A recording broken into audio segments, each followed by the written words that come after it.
Good morning, councillors, staff, and any members of the public. We will start this morning's meeting with a karakia.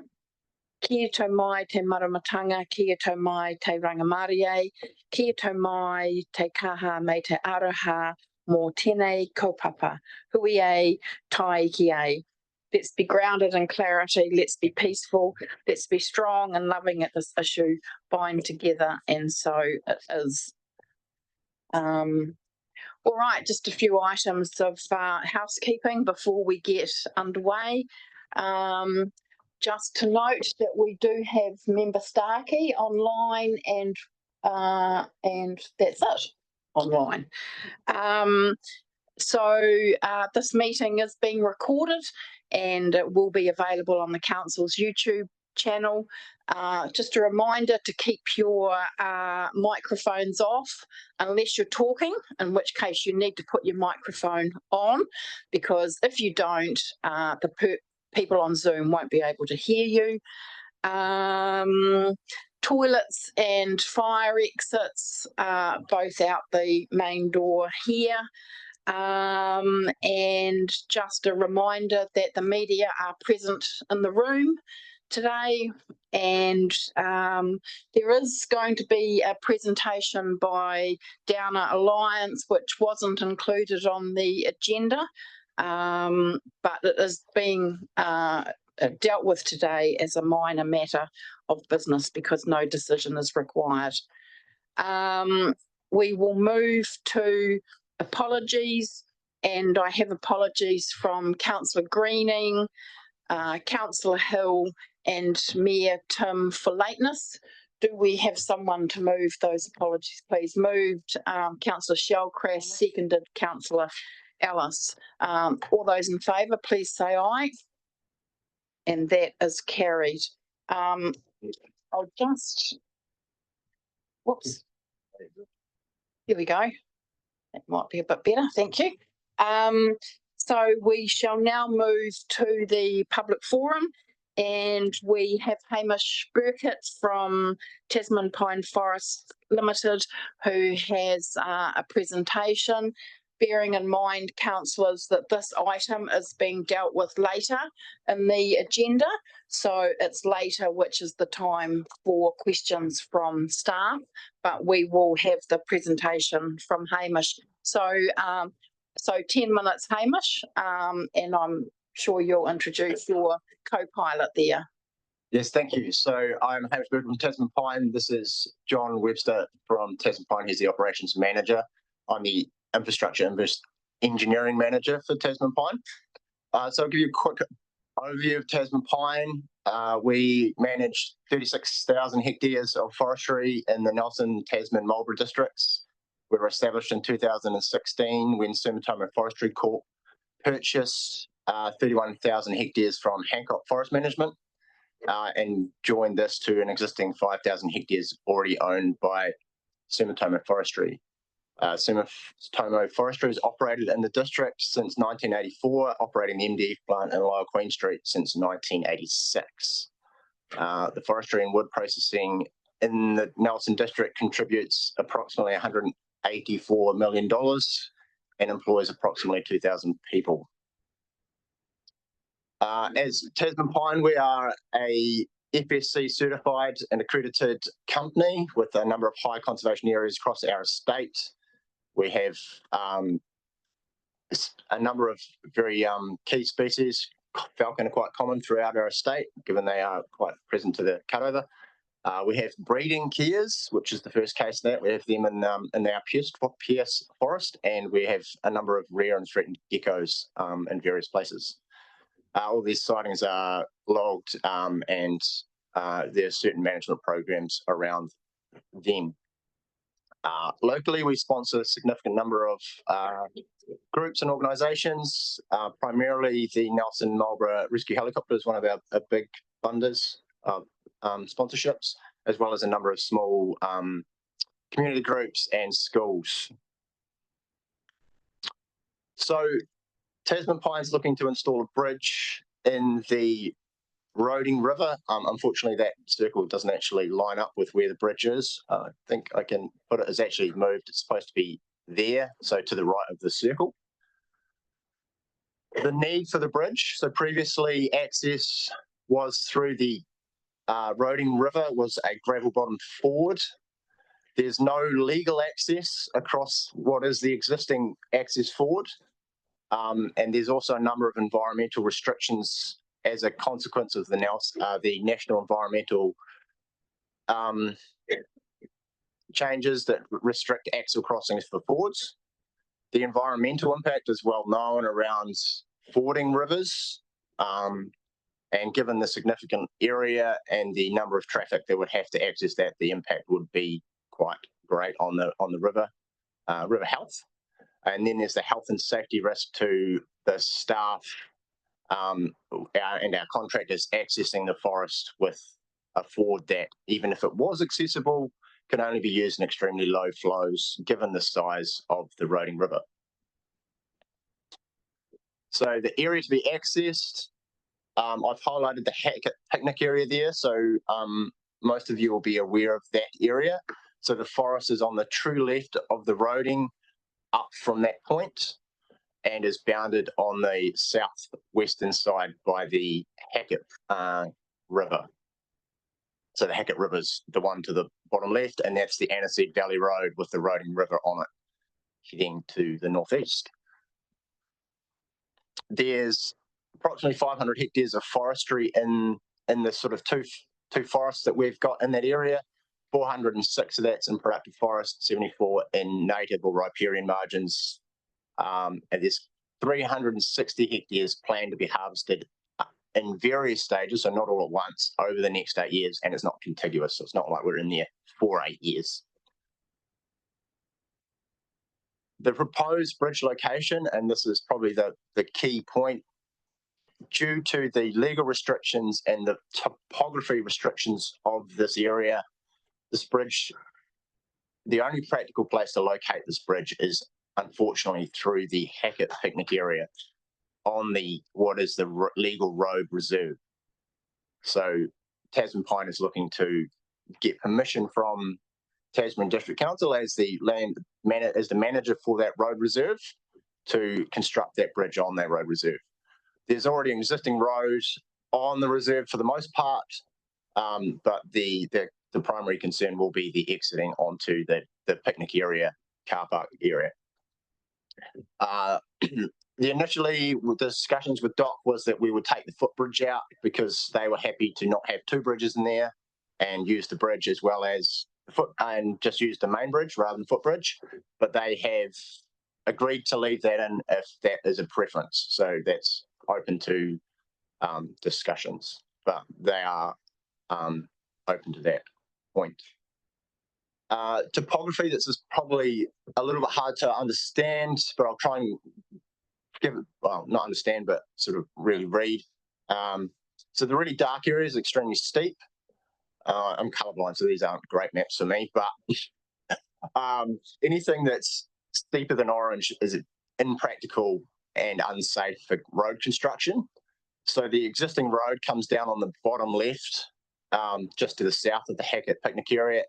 With the existing infrastructure, this is a second rotation forest, so primarily all the engineering for the forest is there, with the roads coming down on the southwest corner and then sharing the Hackett track on that road section out to the Hackett picnic area. But I think the important distinction here is there's no physical place that we can get a road or a bridge to further up valley. So the proposed, oh, I've gone the wrong way, sorry. So the impact mitigation, we have looked at trying to minimise as much as practical the impact on the existing car park as well as the impact on the surrounding area. We've located the bridge still within the legal road reserve while avoiding a couple of really significant natives that DOC identified. There's a couple of semi-mature kahikateas in the area and some beaches. And we've got the bridge approach to minimise impact on the car park in terms of how much car parking area we'd lose. It doesn't impact on the swimming hole in terms of The swimming itself, it will have a minor impact on the access to the beach, but we have plans to install stairs which will actually improve the access over what is effectively a steep grassy bank at the moment. Shared access, the access from further up the Hackett Valley is already a shared access. We have, when we were permitted to use the access and before we became aware that we were effectively illegally crossing the neighbour's property, we did safely and comfortably share that access with log trucks and the public. So the additional area of sharing the Hackett car park picnic area isn't a significantly large deviation from what was done previously. When harvesting some of these areas right to the south, on the south of that ridge, there will be areas when the track will need to be closed for recreational access just due to this health and safety to the staff, to recreational users that will likely still need traffic control because of it forming part of the Te Aroa access, and that's something we will work through DOC. But the important point here is that the shared access is not just the car park, it is already an existing shared access with the log trucks, and we have done that safely previously. So to mitigate the impacts on the public with the log trucks coming through the car park, we've proposed a number of improvements. Unfortunately, I didn't put this on the boundary, but to sort of half of that car park to the north of that is actually DOC Reserve. So that's managed by DOC. They are open to expanding that car park, which we would do as part of the bridge installation to improve the parking facilities, as well as improving the sight distance for vehicles entering and exiting the car park. I'm not sure if you've been in there, but it is quite blind, particularly exiting due to the steep nature of coming out of the road. There's also potential for some beautification around that car park area, which is reasonably quite often vandalized on that northern area due to the people just going in there and doing donuts, etc. So thank you. Oh, all right. Sorry, Hamish. I should have given you a heads up that you were going to get a bell. But the bell was it not? Oh, that was 9 minutes. So were you finished? Yep. All done. Okay. Perfect. Thank you very much. So this is public forum. So if there are any questions in terms of clarification from Hamish, we'll take 2 questions. Councillor Butler and Deputy Mayor Bryant. Thank you, Chair. Yeah, I don't know the area of Dog Bay, so just looking at the picture, why can't you go downstream? We don't have legal access. So it's legal. It's legal and practical because we're bound on the southern side by the Hackett River, and then legally we run into another landowner, as well as because it's a low-lying river flat on the neighbouring property. Even if we did have access to it, it's not a safe place to put a bridge because it's kind of in the floodplain. It's too low. Because it's too low. Deputy Mayor Bryant. Thank you, Madam Chair. So just the question, Hamish, in relation to weekends, when obviously most people use it for recreational, I'm assuming there'll be no logging at weekends? Correct. There will be no activity during the weekends, bar the areas that would be harvested directly, that directly impacts the road, which is only approximately 6 hectares. The expectation is that access will be open 24/7. But I mean, we haven't got to that level of planning yet in terms of truly understanding the impact, and I have to work through that with DOC, but absolutely will be open for weekends. All right, thank you very much, Hamish and John, for coming in this morning into the public presentation. And as I mentioned, there is a paper later on in our agenda, which it's a public open meeting. You're welcome to stay for that item or the whole morning if you like. Thank you.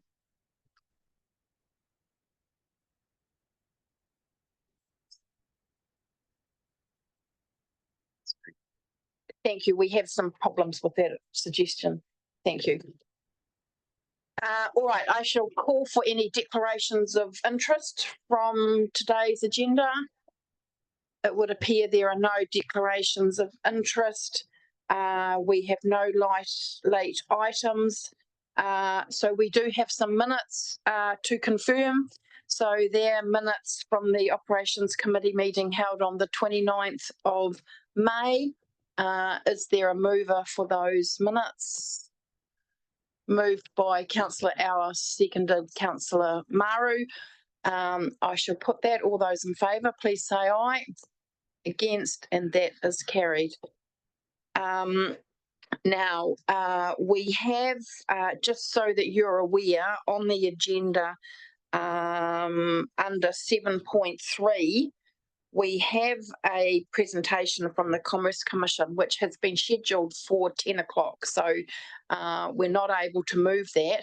But fortunately, between now and 10 o'clock, we also have a presentation from Downers Alliance. So we shall move to that now. Welcome, Drew. Jamie, I'm assuming you're going to introduce this item, but if I could just start off by saying just appreciate all the efforts from Downers with respect to the recent events, and we've been getting the data in terms of how many people we've had out there. Must be a really massive job. So thank you. Over to you, Jamie. Yeah, thanks, Madam Chair. And yeah, I mean, apologies that this was not originally on the agenda. Obviously, it's been a fast-moving couple of weeks, but I thought it would be of interest to the committee to hear directly from our Alliance partner on what's going on. I mean, this is the Alliance's show, but I'll just introduce my thoughts on what's happened to date. I mean, we've been through a few of these events. I would, hands down say that the response to this event has been the fastest, the best managed, and had the best flow of information of any I've been involved in. And I mean, that's a testament to, I guess, the way the teams have worked. So just with that, I'll hand over to Drew. Thank you, Jamie. I'd agree with between us, both Alliance partners have definitely managed this event by far the best that we've been involved with to date, it's really good. And I guess, firstly, Deputy Mayor Bryant may have rained on my parade slightly by requesting the daily updates be sent directly to the Mayor and Councillors' email address as well. However, we will go through the presentation that was written yesterday, so it does have some slightly older facts in it. So if we could go to the next slide, please.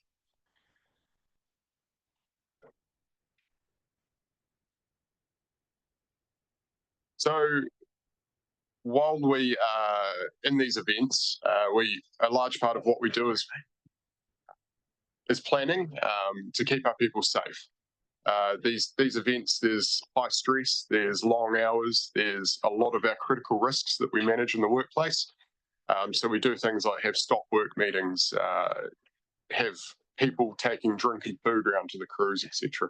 So it is something I just like to highlight that we do try and manage really well. And a massive part of what we've done is fatigue management. We've had crews on the ground 6 days a week. They're working 10, 12-hour days trying to operate and get roads open. We had crews out on site. They started 7 in the morning. They were still on site on some of the bridges until midnight, just trying to get those transport links open. Some highlights for us, Gordon's Bridge on Kerr Hill. Obviously, the Santana community were cut off. So that was a really big ticket item for us. And within 24 hours, the crew was there, had materials on site, had backfilled, and I believe at midnight they were still plate compacting the material in. And then, we opened the bridge the next morning. Dubdale Road Scour, that one there's still got the Dubdale Hill closed. However, as soon as we saw the scope of the scour, we had trucks running rock in to get that road open, and that will be hopefully open by the end of this week with a brand new rock wall and a couple of 1,000 cubic metres of fill behind it. Hodgkins Bridge on Dubdale Road. Everyone's seen the infamous photo with the unlucky farmer that found the scour. That one there took us 24 hours to get to, so to clear roads to be able to get to Dubdale Road. But then once again, when the crew got there, it took them within 24 hours. They had it filled, and to give you some context, you can see the length of that ute there. The scour was about 6 meters wide. It's a little bit hard to tell, but it was a lot of material that had to go in there to backfill it. As part of the storm work, we'll also be looking at some rock revetment work upstream to try and tame it. There is about a 90-degree bend when the stream comes under the road, which causes this sort of scour. On Kiriri Top House, this was sort of typical of the storm damage we saw up towards the lakes. A lot of scour on road edges and a lot of material blown out across the road.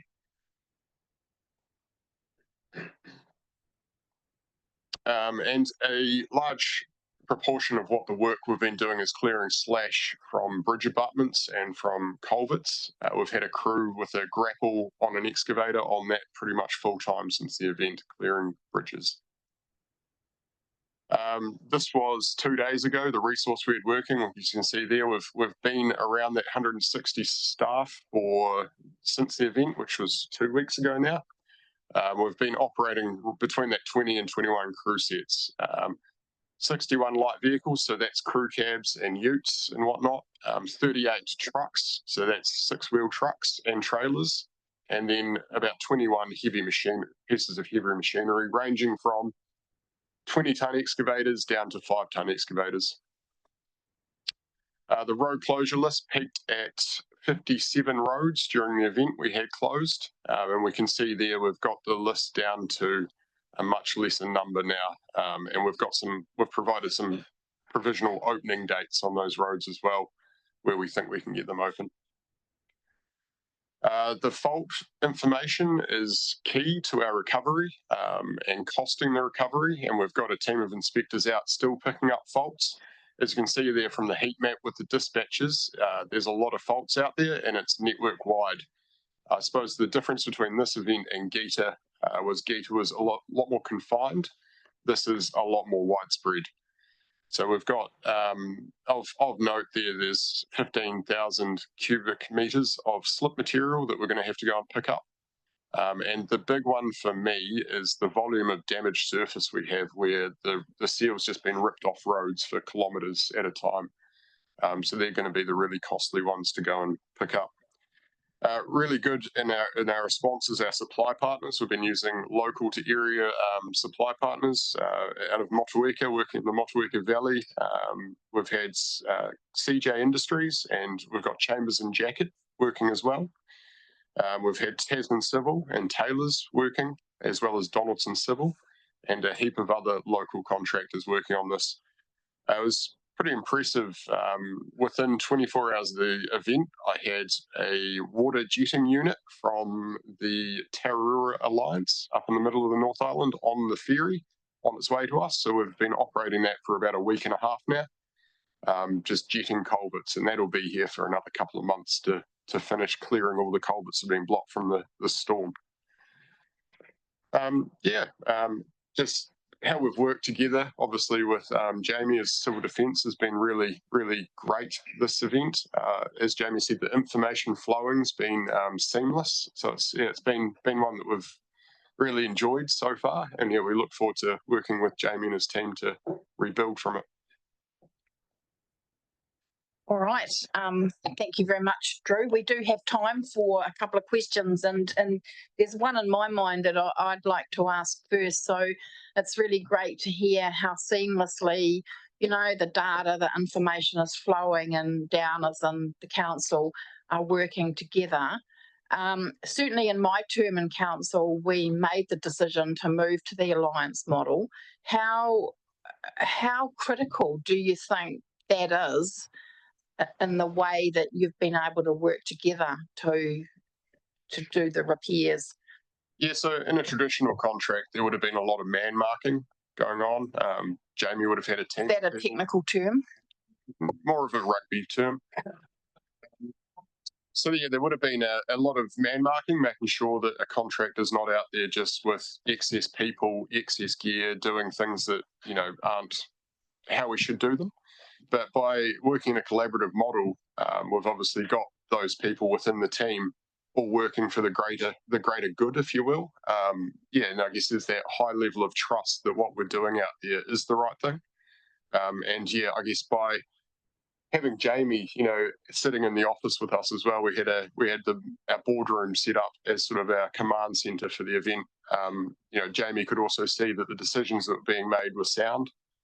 So yeah, I think just working across a seamless where there's no master, no servant, there's one team trying to do the best that they can for the network is definitely the way to do it.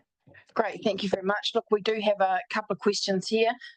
Councillor Mayling. Thanks, Drew. Outstanding response. The roads are a lifeline to our community, particularly our rural community. But it's more a question of Jamie, NZTA subsidy. How's the discussion going with the team on that side? Because I know these guys will get the work done, but at the end of the day, we've got to pay for it, and we hope to get some support from government. Yeah, through the chair. So far, so good. Yeah, we've had an initial sort of foot in the door claim approved. And we've invited the NZTA investment advisor down to visit us. That's really important that they can see and understand what's actually going on and what the money is going to be used for.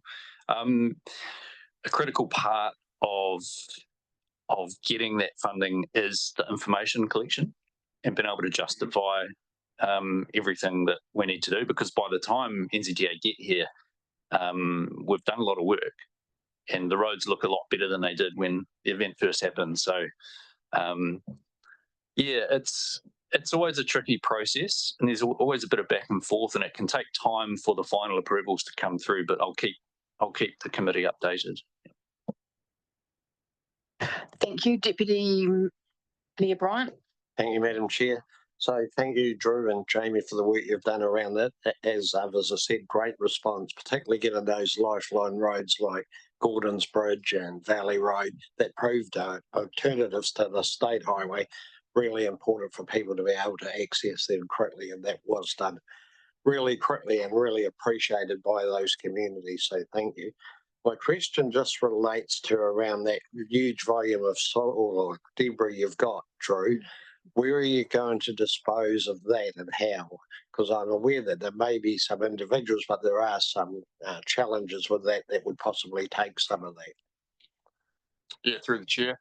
The silt is an interesting one. So silt, there is a government fund, I believe, to dispose of silt. Jamie, do you know? Yeah. So we are capturing separately the cost of disposing of silt so that we can make an extra claim through to MFE in case that money is available. So we're going to seek every bit of funding we can. But from an operational perspective, currently every lay-by and gravel pit or stockpile area, whatever you call them, is full to the brim. We have our operations manager out with Tasman Pine Forest this morning in Motueka Valley looking at forest areas to dump. And a big ticket for us as well is one of our supply partners, Taylor's, has a forestry mulcher, which there will be a piece coming out on council social media about shortly. So we've been carting mulch from the upper Motueka Valley to this mulcher and mulching it, and we'll be using that mulch on bare surfaces to stabilise it. So just a further question, so that's really good news, thank you. Just in regards to where there's been washouts, can you put that in there, or could you put this on, like, I'm aware of farmers that have also had extensive washouts by the river. Could you place this stuff in there? We could. It is slop though. It's very sloppy. We've been asked to take clay to places to rebuild people's stock banks, but you can drop it on the ground and it'll run away. Right. It's sodden with water. If we were to dry it out, then yes. But I think the better option for that is to find some purpose-built material in fresh clay. Appreciate that. Thank you. Thank you. And then finally, Councillor Walker. Yeah, thank you through you, Chair. Yeah, like everybody else has said, a huge thank you to the team. Very impressive.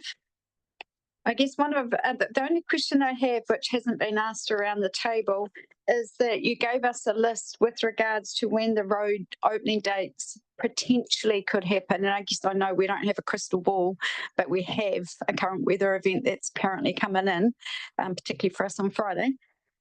how do we get that messaging out to community of what roads will be open? Do we take them on that journey?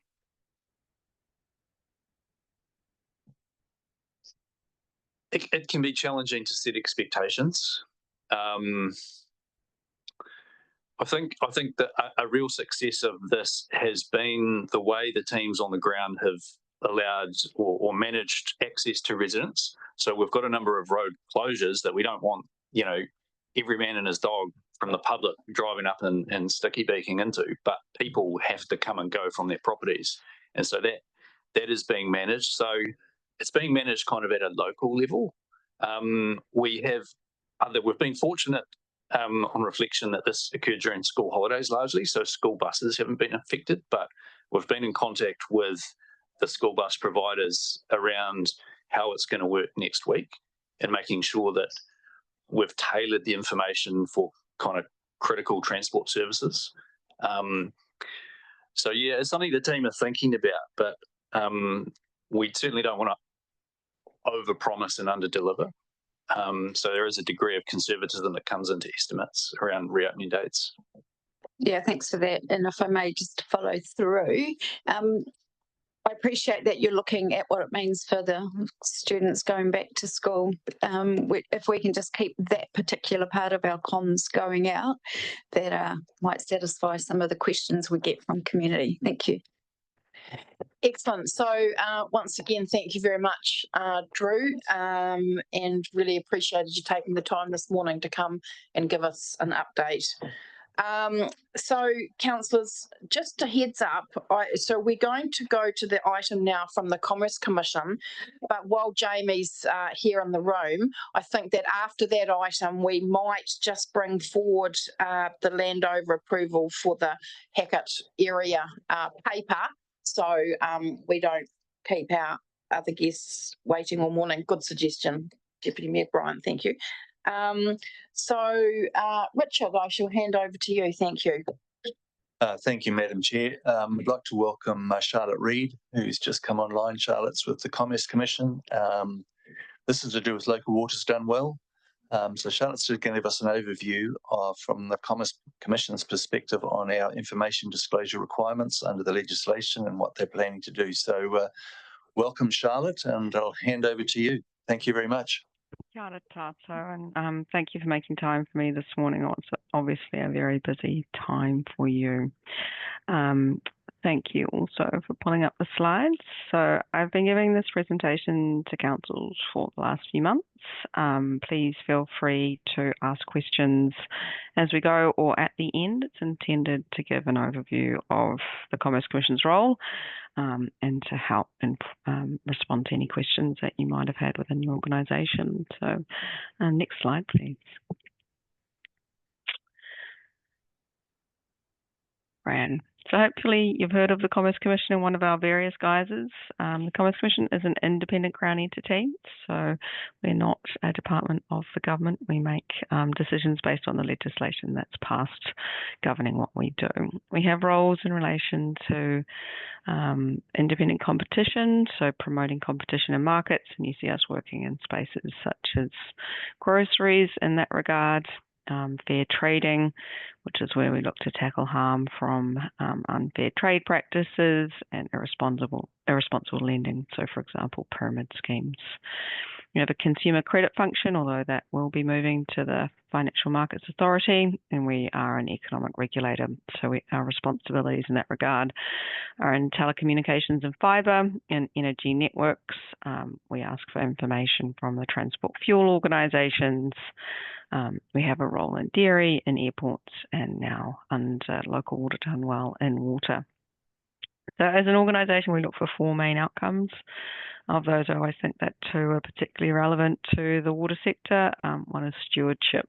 So the Commission takes a long-term view on stewardship, and we are looking to ensure that New Zealanders, including Māori, have trust and confidence where we are the regulator of a system.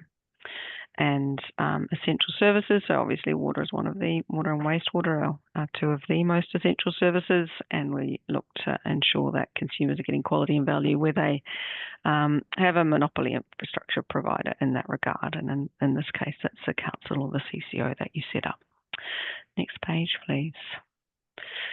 This just really acknowledges that we know that there are a number of regulatory parties and government bodies involved in the water sector already, and to provide you with some assurance, we're working closely with Te Mara Arawai, the Water Services Authority. We have an MOU with them, and as we develop our first information disclosure requirements, we're working closely with them. We also have an ongoing relationship with the DIA, and we're building our relationships with the regional councils. Next slide, please. I always find it quite useful to set out what the Commission's governance expectations could look like for a water service provider. So as I've mentioned, we have a strong interest in long-term stewardship. So we would be looking for evidence that parties are acting in the long-term interests of consumers. Obviously, that requires good asset management practices. So I think it's likely that our initial disclosure requirements will focus on that area.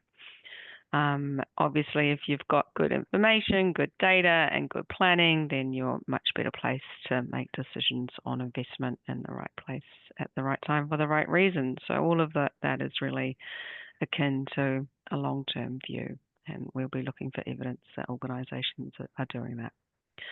We'll also be looking to ensure that you're meeting the reasonable expectations of your stakeholders, so providing the kinds of service performance and quality that they're seeking, and that you're having dialogue with them in that regard. And also, we have a consumer protection function, so you might have seen quite a lot in the news in the last couple of weeks about Watercare and the way that they are billing customers where the meter reading has been a problem of their own. Those are the sorts of harms that our consumer protection function can step in and address if required.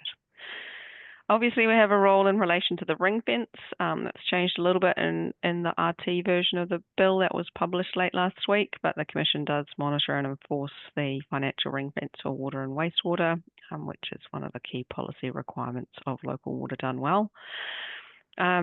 And I have two other sort of boxes on here, which I think are quite important for both council staff and councillors to give consideration to. So I've mentioned data, and in the opening that there was reference to our information disclosure regime. So we would really encourage you to think very carefully about the understanding of data and information in your organisation, about what you're using for decision-making purposes and what you're using to report to us, its provenance and its replicability. So really understanding that for yourselves and for us.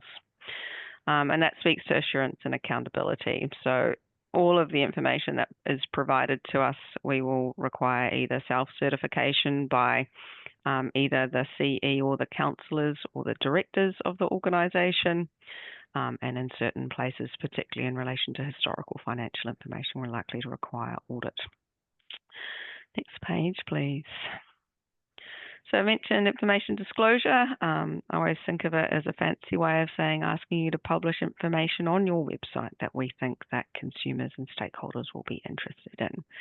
The information is also provided to us, but a big part of this regime is about transparency and ownership of that transparency. So that really builds on what local government does already. We will first focus in areas around planning, investment and performance, particularly I think around planning and investment in the first case. We published an initial discussion document on this in February, so if you're looking to get a sense of the scale and scope of that, that's a good place to go, and we've also published the submissions on that on our website. The RT version of the bill still requires us to set our initial requirements around 6 months from the commencement of the local government water services bill. And to that end, we expect to consult on our determination, which is a piece of secondary legislation, shortly after the bill passes. And they will build on the information provided under the water service delivery plans, which you'll be no doubt busy preparing at the moment. Next slide, please.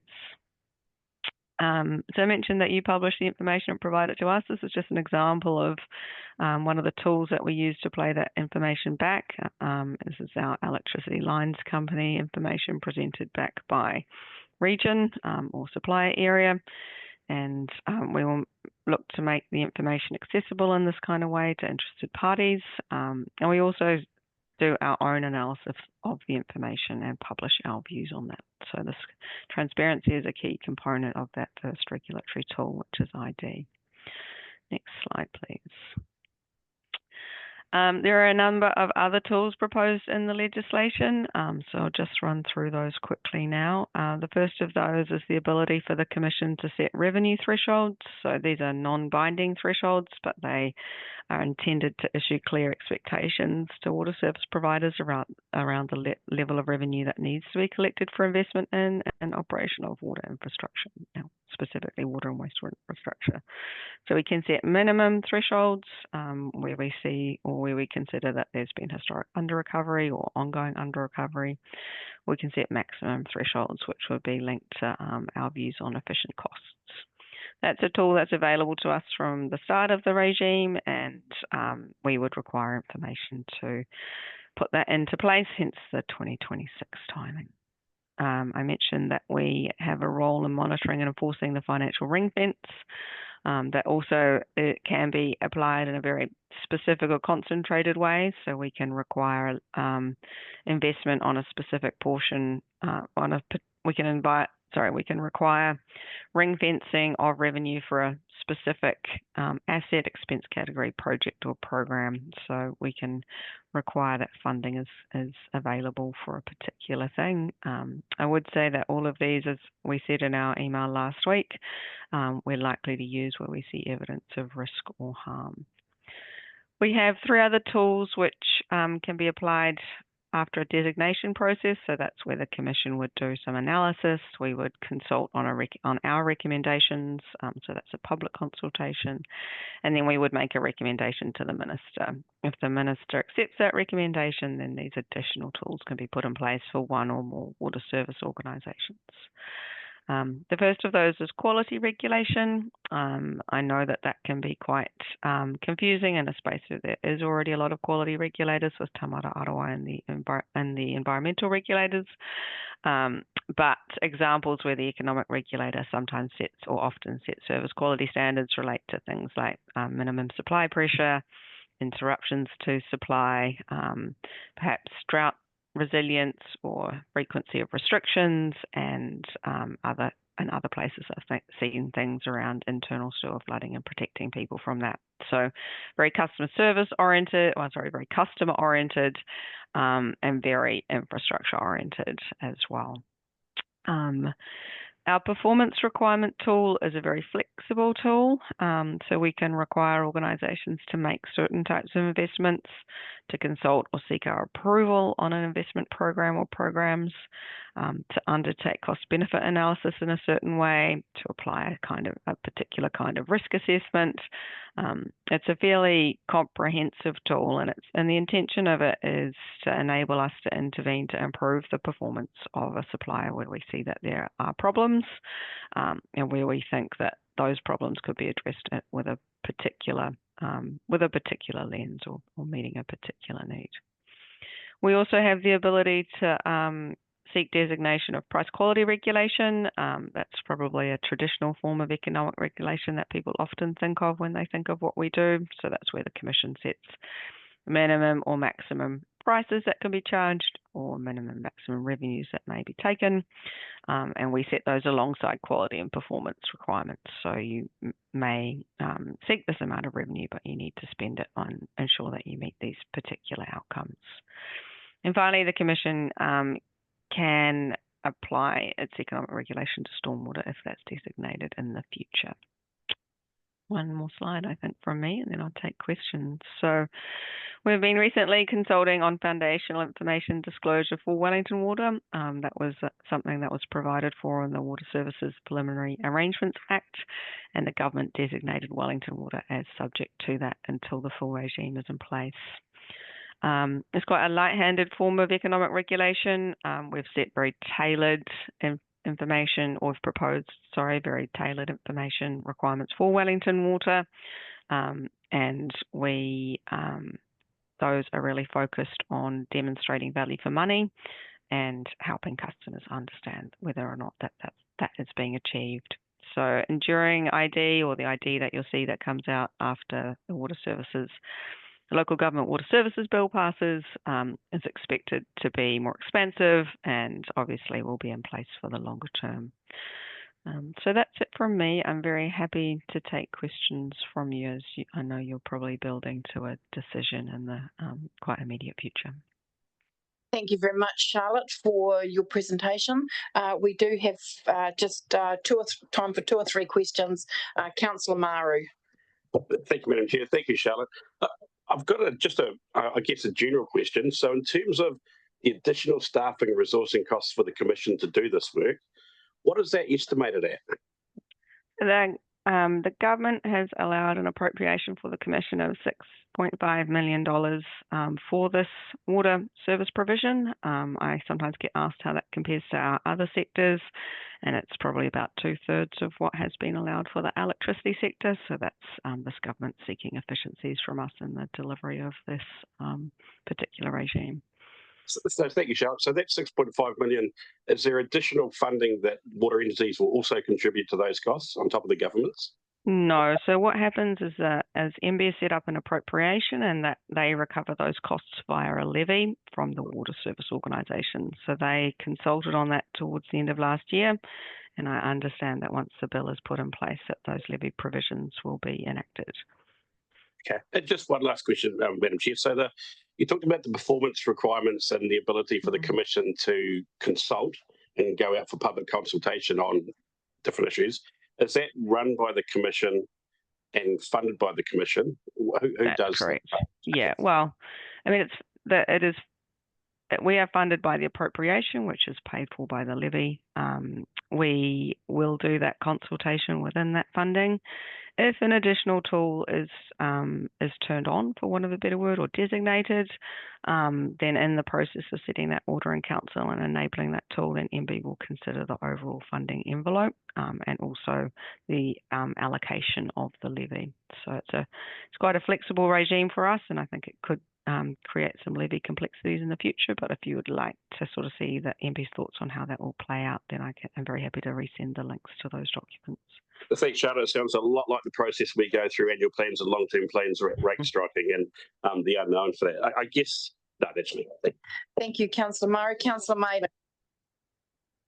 Thank you for your presentation, Charlotte. Just a question about the difference between an urban area who delivers water in the confined space and a semi-rural area where we've got 50% of our people, roughly, of our residents on Tasman water, and a number who are on their own water or small little schemes that they run as a group. How will you measure performance there? Because it's quite different. Yeah, so the Commission is only responsible for the regulation of services that are currently provided by councils. So we don't regulate the private schemes, so it's a little bit different to Taumata Arawai.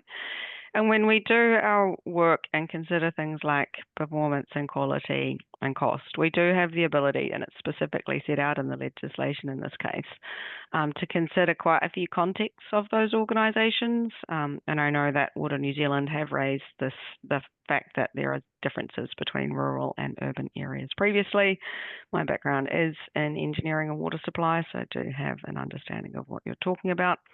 And so those are the sorts of things that we can slice and dice, I guess, the information that we receive and present it back in different ways, including to take account of some of those considerations. Thank you. And then finally, Deputy Mayor Bryant. Thank you, Madam Chair. So thanks for the presentation, Charlotte.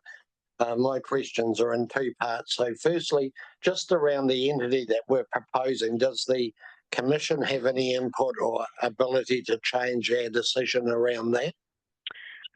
No, the Commission is a creature of statute, and at the moment the legislation does not provide for us to provide commentary on the form of entity or to require a change. I guess we have been speaking to our Australian colleagues, and they have told us that they've seen consumers get good outcomes from a CCO type model, but that's not it's not one of the powers that we have at this point in time. Secondly, you talked about you do have some powers around pricing and the ability to make sure we're, for the want of a better word, not overcharging or recovering costs. How much notice would you give us around anything that was to change or you thought needed to change? Because obviously it would be quite a protracted process, I would have thought. Yeah, that's right. So the Commission does take its transparency very seriously, and hence we would expect to consult on those decisions for a period that we think enables good engagement. And when you see us set our initial ID requirements, you'll also see that we are setting those and hopefully leaving enough time for changes to systems and processes to enable you to put in place what you need to meet those requirements. So I think it's very unlikely, for example, that we would require a change to pricing through the middle of a financial year. And I think we need to time our consultation and our processes to be mindful of those things, if that helps. Thank you. Yeah, no, that's appreciated. Thank you. Thank you, Madam Chair. All right, thank you very much. I think that takes us to the end of that item. So thank you very much, Charlotte, for zooming in today. No trouble. I'm sure you're very busy at the moment, so good luck with all the other things on the agenda. Thank you. Later. All right, councillors, we're going to move to item 7.4. When we've finished that item, we'll take a break for morning tea. This is on page 23 of your papers. And so we'll hand over to you. Thanks, Jamie. Thank you, Madam Chair. Just to introduce this one, you've obviously heard from Hamish already about the need for the bridge. I mean, typically we deal with a lot of requests for infrastructure to go on public roads or for things to happen on public roads, and typically we don't bring them to the committee for decisions. This one is a little bit different because of the potential significance of the impacts, especially on people in our community who recreate in that area. So that explains why it's with the committee today. While we're not recommending that you make a decision either for or against this today, that is an option for the committee. But what I'm suggesting is that we run a consultation process to get feedback from people who might be affected by this decision, so that their feedback can be taken into account with the final decision. So with that, I'm happy to take the report as read and answer questions. Thank you very much, Jamie. So we'll move to questions. Deputy Mayor Bryant. Thank you, Madam Chair. So firstly, just in relation to your last point around consultation, who are we expected to consult with and why?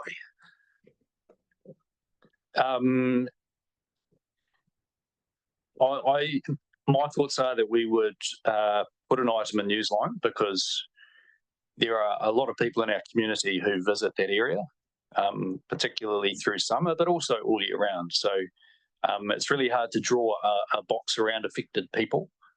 Certainly the residents of the Aniseed Valley will no doubt have some opinions, and we would expect to specifically drop letters into their letterboxes, so people who reside in the valley, in addition to the general invitation for people to provide feedback through Newsline.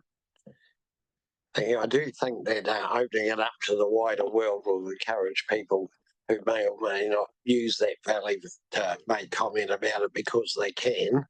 If we had it more targeted perhaps to the residents and users, we could identify them.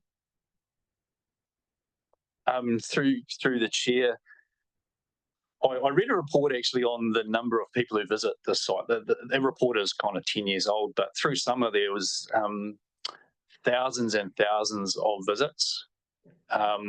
And I assume those people will largely be other residents of the district of Nelson City and then I guess visitors to the area. But it is a well-used recreational area, so it's really hard, like I said, to draw a box around who's affected. So, and then my other question relates to just the impact on Aniseed Valley Road. I'm assuming these log trucks won't be coming down the Aniseed Valley Hill, was that correct? Correct. So the log trucks who have harvested in that area previously have used a ford that is let's say 100 metres downstream of the proposed bridge. So they go along Aniseed Valley Road down to where the twin bridges are, and then exit the valley through the Forestry Road through to the Lee Valley. And that would continue. Yeah, I don't understand there to be any change to that. So I just, the resolution does say request staff to seek public feedback. Maybe we could just interpret that as I've said, or have some discussion around whether it needs to be the full wider consultation or just with those people who are directly affected, because people that use that after maybe once or twice a year, I'd just be concerned they're having a lot of influence where this is the economic benefit from this operation will be huge. Yeah, I mean, the committee can still make a decision. You know, it's just a case of it will have more information on which to make the decision. Just like any other consultation, you know, we as staff, we've filtered through and summarised the feedback we get, and we endeavour to, you know, understand how affected those people providing feedback are. A bit like with speed limits, you know, we got submissions from outside of the district on people who oppose speed limit reductions, but that doesn't mean that they win the day. Yeah. So with that, and I think you take the tenor of what I'm saying, I'm happy to move the resolutions. Can I just check, Deputy Mayor Bryant, did you want to make an amendment to the wording up there before you? Well, I think seek public feedback can be widely interpreted, whether that's just the public, can be just the people in the valley and known users. So would you like to add the word targeted, or? Well, perhaps we could do that, targeted public feedback. You do this? Add the word targeted. Or did you have a comment, Mr. Kirby? Can I just comment? Targeted is kind of very hard, as Jamie's outlined. These people in the community from all over the place, all over the district. How do you target those? And as soon as you go out and try and target, sure as easy as someone come out and you make the decision. Well, I use that. Oh, well, how come I wasn't targeted? So I think it's this one because it's a public space. I think we have to make it open. Can also make a comment. If this committee believes it doesn't need to consult and wants to make a decision today to approve it, you have that decision. You can make that decision.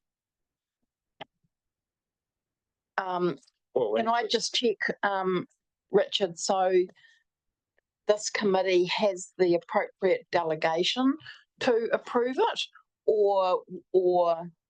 Correct. Yes. Yep.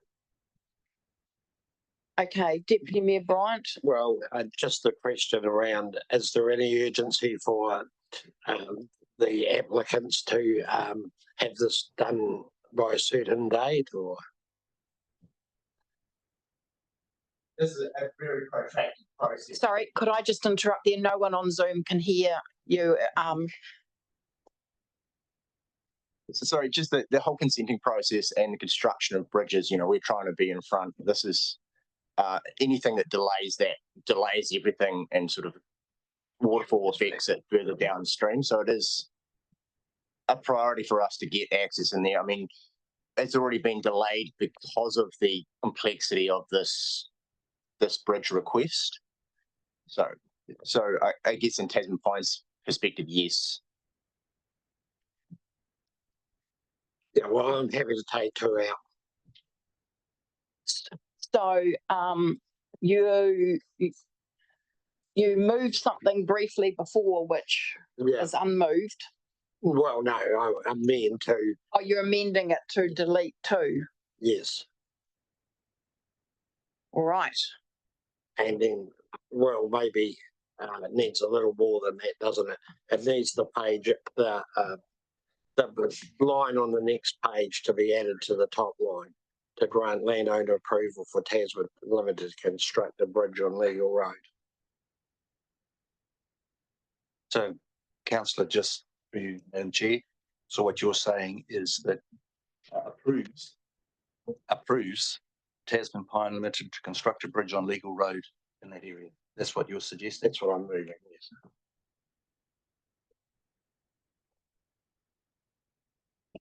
All right. Sorry.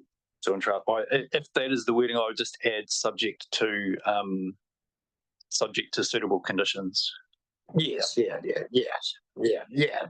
obviously, to meet all the required conditions. All the All right, so TDC required legal conditions, and obviously any other roading. all right, so I think we're all clear about what Deputy Mayor Bryant has moved. I will just see if there's a seconder for that before we move on. Is there? All right, and that's been seconded by Councillor Dowler. Yeah. And so we now have quite a long list of questions, and we will start off with Councillor Mailing. Okay. Well, first of all, I don't support that motion because I believe we need to consult. I've used that area for 60 years. There has been a Ford there for 60 years. It's probably been there longer. It's a rite of passage for young people to jump off that temporary bridge. And it used to be more of a swing bridge because I've certainly jumped off it a number of times when I was much younger than I am today. And it's a very, very important recreation area for trampers, mountain bikers, picnickers, and people from all over our community. Very widespread use. You can go up there in the summer and there is no room on the beach because there's so many people there, as Jamie said. So what I would want is we do need to consult. And I would also want improvement to the picnic area and separation from the logging trucks and the car parking area, because logging trucks are big, they go relatively fast, and you don't want there is young kids in that area, so you would need good separation. So that's one of the things I would want. And then I'd also like to know how many days would it be closed, because it's closed now on occasions, that area. I think when there's been logging, there's been closed, the dock has closed the track, and the track's been damaged a number of times, and the area was closed for quite a long time, because it's also your access to the Te Aroa Trail, as well as the Hackett, the Browning, and all those other huts that I started walking in when I was 10 years old. So it's hugely widely used, and I think it would be a disservice to our public if we didn't at least consult, because I think this can happen, but there needs to be conditions, and we won't think of all those conditions today without consulting with our public. So Thank you, Councillor Mailing. I won't support it, and I would. Those are some of the conditions, Jamie, that I'd want to be outlined in a survey. So I won't vote for this tonight. Councillor Dowler. Yeah, well, I was actually the opposite. I was going to vote against it if the consultation stayed in there, because I've seen a presentation in a public forum this morning that I was really impressed with. I felt that it was a pretty bulletproof process that was being indicated that was going to happen. Regarding separation log trucks, it was pretty plain on the plan that they were going to have their own little road with an area between. Maybe if the area is that busy all the time, they may not increase the car park area, because you'll end up with too many people up there. I don't know. I don't know the area at all, never been there, but what I saw in the presentation and the wording that we've got there now to make sure that everything, all the boxes are ticked, the I's are dotted and the T's are crossed, I'm more than happy for go forward. Councillor Maru. Thank you, Madam Chair. I was only waiting because I was going to second Councillor Deputy Mayor Bryant's resolution. Just correct me if I'm wrong, this is landowner permission for the process to go to get consent. So we've still got a consenting process to get through. That is correct. Will that consent likely to be notified or non-notified? I can't answer that, sorry. So for me, this is with the information that's in front of me in terms of the landowner approval, I'll be supporting the motion and think it's a, we kick things round and round in circles for decisions and feedback, get told we don't listen to feedback, we pass things anyway. The consenting part for me is another opportunity to make sure all these conditions are met. So I'll be supporting. Thank you, Councillor Maru. Councillor Dakey. I think I can support the recommendation. My concerns are around consultation. It is a loved area, and people always imagine the worst case scenario, but in actual fact, this could be done very well, and it could actually add to the area, could be a real win-win. So really, the challenge we have is the consultation. If we leave it in, it ends up as a vote. Do you want a bridge or not? Well, most people say no, because I can't imagine what it could be. So I think really I would like to see some consultation done, however that is done, but more about what you want to see protected or how it's best done rather than a vote for do we want it or not. So I reluctantly support two, but somewhere through this process, I think we need to have some consultation for people to have their input to what they value. So what we retain, whether it's the separation of the walkway, whether it's the separation of the car park. And I presume there'll be another report back to council, will there, on a final design? So the only, yes, we would report back to council if the original recommendation 2 was in there. If we go with the revised recommendation 2, we can provide information back to the committee, but there wouldn't be any further decision necessarily. Yeah, I would ask the movers to consider a recommendation of some report back. So I in principle agree with the concept of the bridge. However, I do feel that for the benefit of the community, we should consider some oversight of the final design to make sure the nuances have been considered, that the area is protected, the values are protected, the car parking is safe, the access is safe, which you've talked to today in the presentation. I think you'll do that, but I just feel we need to have something in the resolution to cover that. So I ask the movers to consider some sort of form of modification, maybe just in principle with a report back with something. I'll leave that open. Thank you, Councillor Dakey. Councillor Walker.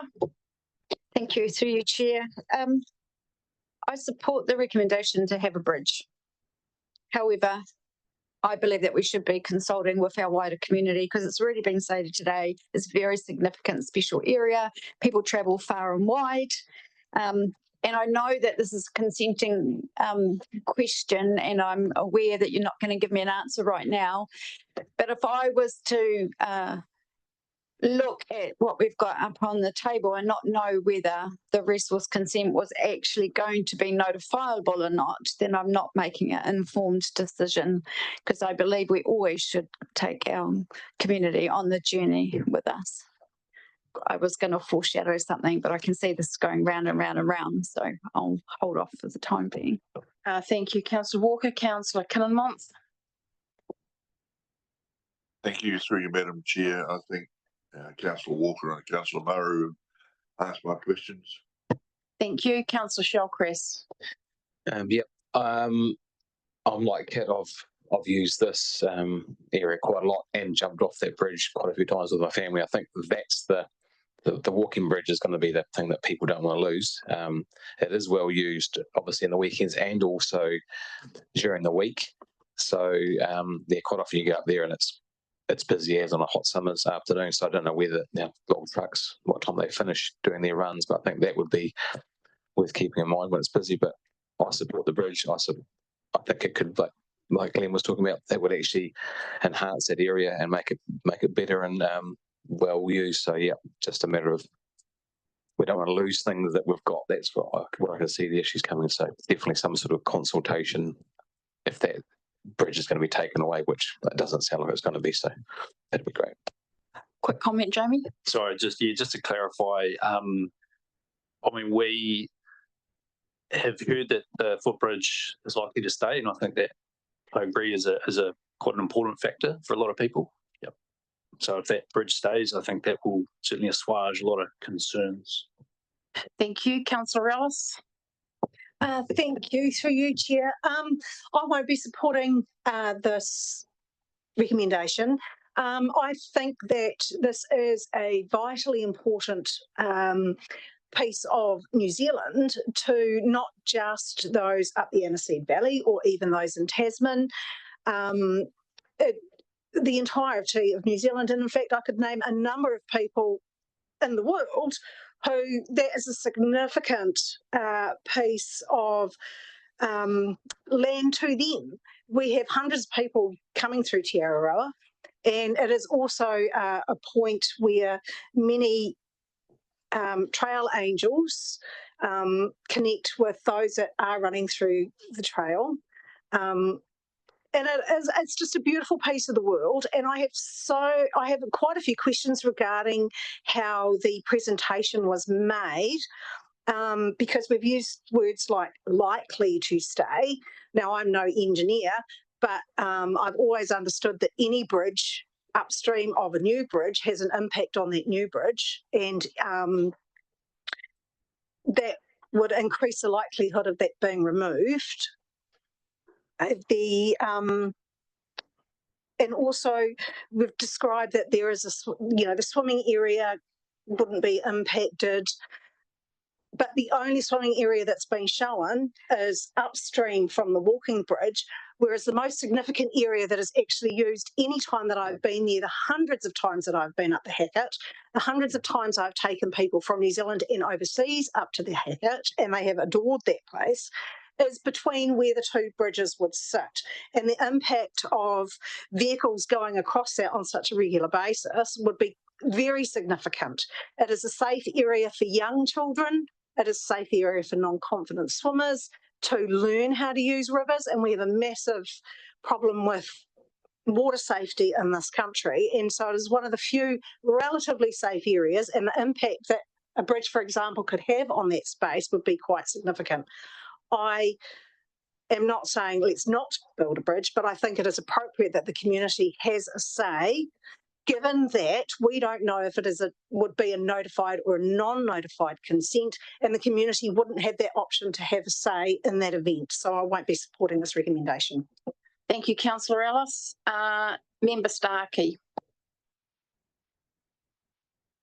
No, all good. Chanel's got a comment there. Oh, what was the comment? Sorry, no, what I wanted to say has already been spoken, so I removed my hand. Thank you. Thank you. Councillor Butler. Thank you. I'm not going to support this because I'm not confident that we can rely on the resource consent process to canvass all opinions, and I do think that the community must have the opportunity to have their say about this. I'm not familiar with the area, so I'm actually coming at it from perhaps a more objective viewpoint, but I still think that not all the options have been provided to us. I hear what you say about the difficulties of going downstream, but I haven't actually been given any information about why that's not an option. So it's just been kind of landed on us today, and I just require more information. I want to know what the community thinks about it before I'm prepared to vote for it. Thank you, Councillor Butler.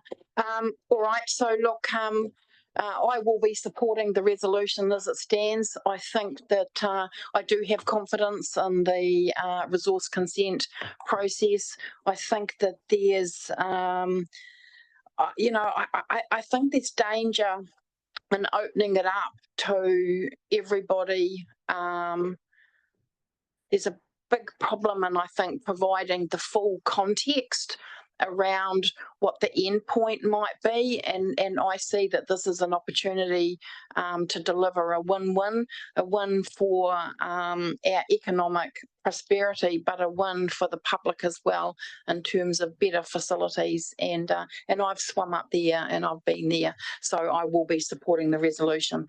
So I think we need to put that Councillor Deputy Mayor Bryant right of reply. Yes, please, if I may. Thank you. So I think, perhaps there's a number of things we need to consider here before we vote around this. You need to realise that this area has already been previously logged with the current infrastructure in place. The company could do that again if they so wish, other than the environmental restriction around the number of crossings. What they're offering here is a huge improvement in the safety for the whole community. You have a pedestrian bridge, you have better access across there for the swimmers, everyone involved. Because what will happen if we go to public consultation, we'll get various degrees of opinion, and they're most likely still support the recommendation as it is for, so we're just shortening the process and getting a lot of improvements that will enable the community to, in the longer term, to have better access, better facilities there. So I would really urge you to support the resolution and let the company get on with it. As you heard, it's been a long, protracted process, and we're just going to make it longer for them. So let's shorten it up so we can get on with that economic activity, which is benefits for the whole community at a time that we're in a cost of living financial crisis. Thank you. Thank you, Deputy Mayor Bryant. So I think we've all, so point of order. Oh, a division. All right, thank you. All right, Councillor. Sorry, I thought you were going to raise something else. Yeah. All right, so Councillor Dakey has called for a division. And so we are voting on the resolution as up there. So let's go. Councillor Butler. Against? Councillor Dakey. Against. Councillor Dowler. For. Councillor Ellis. Against. Councillor Kennemonth. For. Councillor McKenzie. For. Councillor Mailing. Against. Councillor Maru. For. Councillor Shawcrass. What?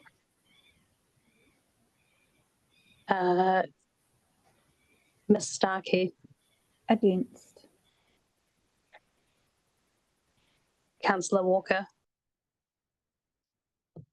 Against. And Deputy Mayor Bryant. For. So split. Oh, no, it's, I'll make it 6-6. That is right. Equals 6-6. That's mine. I recorded it.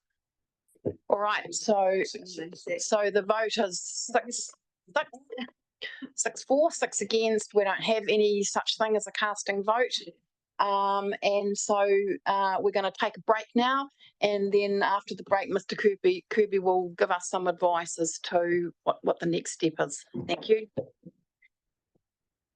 Councillors, we Want me to answer the 6-6 vote? all right. Pardon? Want me to give you a response on the 6-6 Yes. vote? All right. So Mr. Kirby will just provide some advice as to our pathway, given we had a 6-6 vote before. Mr. Kirby. So with 6-6 vote, status quo retains, so you haven't made a decision. So that's clear. And so now we're open for other resolutions, and I think I'll hand it back to you, Madam Chair. Thank you very much. Councillor Dakey. Thank you, through the chair. Proposed amendment here, which essentially adjusts the previous resolution and incorporates some public consultation, either through if a notified consent. If it isn't a notified consent, then community input will be sought. So this is a good change. People are passionate about this area, so we need some consultation. So thank you. Thank you very much. I'll just see whether we have a seconder for that resolution. That's seconded by Councillor Mailing. So I am conscious that we're eating up time. Is there anything really that we haven't already covered that anybody wants to question or debate before I put this resolution? Councillor Ellis. Thank you, through you, Chair. Jamie, I'm just wondering if we put this through, this public, we'll be going out asking them what they think about the resource consent, but really would have very little impact because it's still going through the resource consent process.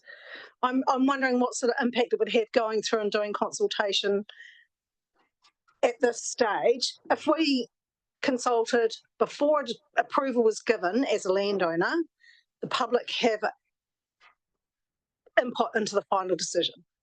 I see it that if it's done during the resource consent process, the public, the process under law takes precedence over local views. Would that be an accurate description? I mean, it's always tricky to talk about a regulatory process in parallel with an administrative process. What I would say is the resolution that's up there, I guess, provides the certainty to the applicant that they can continue with the resource consent process, and that it doesn't come to a screaming halt because the landowner simply won't give approval. So I think that's important to note, as well as the fact that the resource consent process, if it is notified, provides an opportunity for people to have their say, and for that to be taken into account in final conditions. And I'll also note that the other processes that also have to happen outside of the resource consent is still the council entering into a licence to occupy agreement with Tasman Pine Forests for the structure and providing permission for works to take place in our road corridor. So those are still processes that will take into account any feedback that we receive. So I guess I'd provide confidence that if it's the committee's will that we signal to the public that there needs to be a bridge here, but we want it to be the best outcome that we can all achieve, then as a staff member, that's what I need to proceed. I think it's what the applicant needs to proceed, and as a reasonable outcome. Thank you. All right, on that basis, I'm going to put this resolution. It's up there on the board. All in favour, please say aye.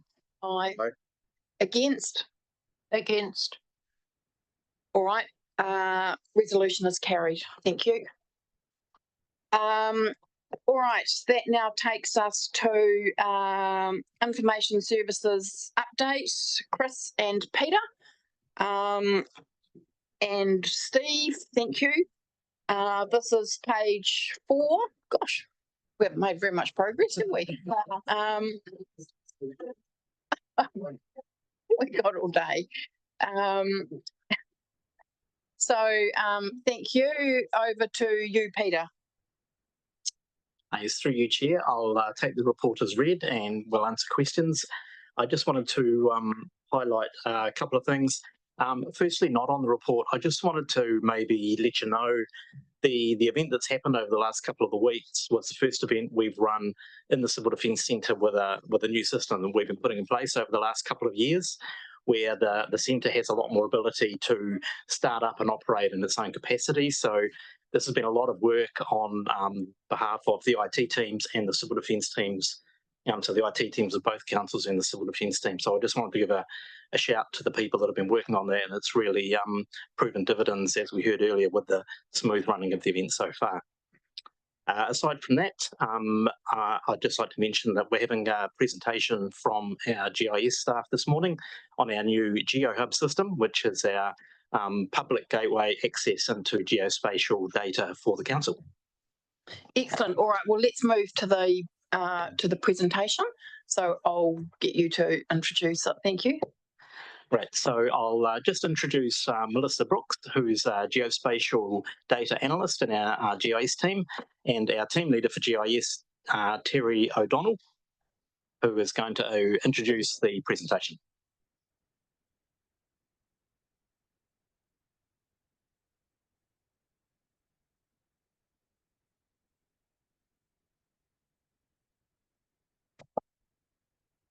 Hello. Hi, everyone. Thanks for having us along today. I'll just start by quickly introducing the GIS team. We're currently a small team of 3. My name is Terry O'Donnell. I'm acting practice lead for geospatial systems. And online we have Melissa Brooks, already introduced, our senior geospatial systems specialist. We also have Jenny Verco, who's not here today, in our team. She's dedicated GIS analyst resource for the planning team. Today, Melissa will be presenting the Tasman GeoHub, which is a new platform for sharing and discovering GIS data, a place to share maps and layers with everyone. It's accessible through our public website and it supports key projects and allows access by making GIS layers publicly available. I'll now hand over to you, Melissa. Thanks, Terry. Can we have the next slide, please? Yeah, thank you for having us here today. I will be running through some slides fairly swiftly so we can get them all in. But afterwards, if we have some time, we'll have some questions. As Terry mentioned, we have a relatively new Tasman GeoHub. It's a catalogue for us to share our GIS layers to the public. Next slide, please. But what does this mean for our council? This catalogue is a collection of map layers that is co-created by our teams across council. We work with the people that know the data best and who work with it daily. We've developed processes and guidelines to help us when considering and preparing content for our GeoHub. Just click and that should start a little, the little video just to show that it is accessible on our public website. Oh yeah, under My Region and Maps. Yeah, just click once and it'll just show. Anyway, and for those out there in the community that find spatial resources useful, we hope that this site will become a go-to source for Tasman District Council's GIS data. And it's built to scale up so it will house more GIS layers over time. But yeah, thank you. Next slide. I want to acknowledge how the need for the GeoHub came about. There were a few key projects with very parallel themes emerging around the same time last year. The natural hazards, the digital TRMP or E-plan, and the still pending freshwater farm plans. And while in principle, these looked like typical requests for website maps, all of them presented us with the need to provide the GIS layers to the public. And so the GeoHub, a site where they could help not just these projects, but any others that might come afterwards as well, was created. Thank you. Next slide. So how does the GeoHub fit into the website landscape? Through the TDC website and Shape Tasman, public are introduced to our web maps. These are the interactive maps that put all those puzzle pieces together and create a better picture of our region. The GeoHub is positioned as a catalogue to search and find these layers that we can offer all in one place. In this example, our new environmental map viewer, it has a link to the GeoHub for those that want to take the learnings from that interactive map a step further and get access to the underlying data.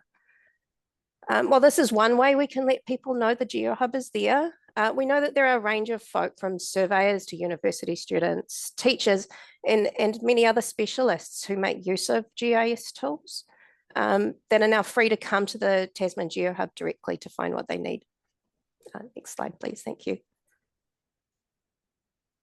But what can you do when you go to the GeoHub? Visitors can search for and download layers in a variety of GIS formats, or better yet, they can access live feeds so as to not miss out on our council's day-to-day activities. These are updated each day in the early morning. While we offer these links to the feeds for others to use, as a core principle, this also includes us. Next slide, please. Thank you. So we aim to walk the walk and encourage an open, where appropriate, ethos here, we made an embedded map for the council website showing where you can walk your dog. The layer on this map is actually the dog control bylaw from the public feed you can find available in our GeoHub catalogue. So what we find on the GeoHub in this case is also a link to more information about the bylaw. While it doesn't take much to sit down with the team to fill out our short description template, it can be a new concept to some of our specialist teams. Thank you, next slide. So by forming these relationships with our teams and groups here at Council, our GIS staff provide the tools and support to help share GIS layers to the public when it's needed. We're here to reinforce, not replace, that specialist knowledge base. We actively advocate for their input. There have been some standout points of contact who have worked closely with us in these early days. We have Mirka and Alistair with the environmental map viewer, Barry Johnson with the ePlan. Those layers will be coming to the GeoHub soon. And Shannon Green from regulatory with the dog control bylaw mentioned earlier. Thank you, next slide. The take home here is that the GeoHub is a catalogue, but the processes and guidelines we've built to share our data have to be underpinned with those good practices.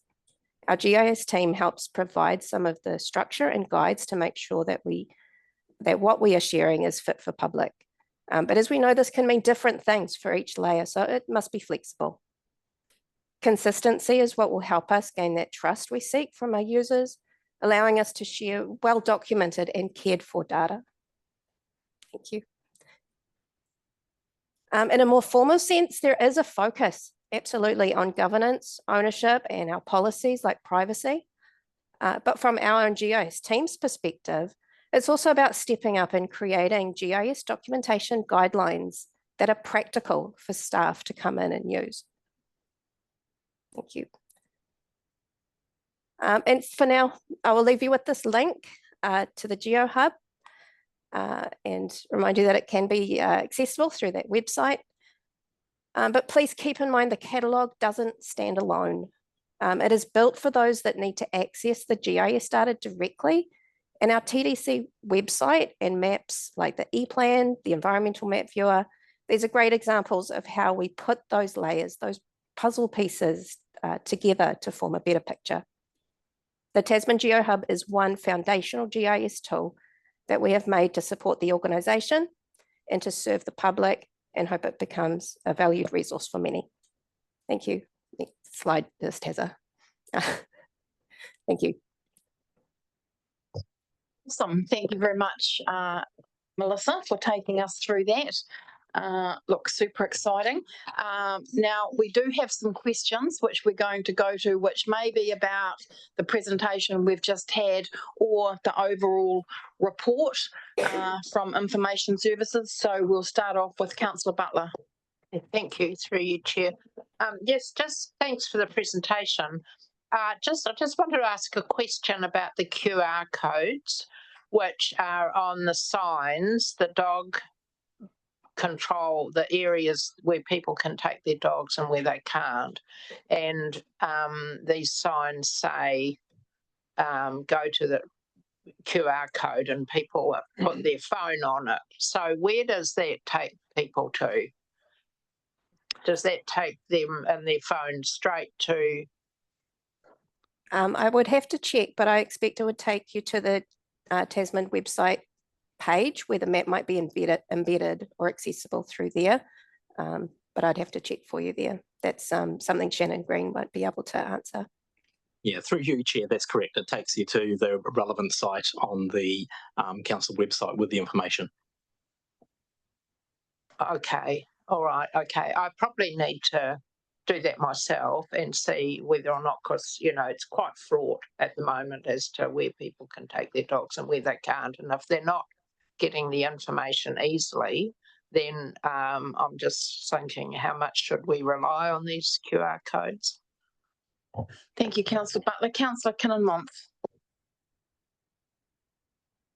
Thank you, through you, Madam Chair. I've got two questions. Would it be fair to say that all this work would reduce Lagoima requests?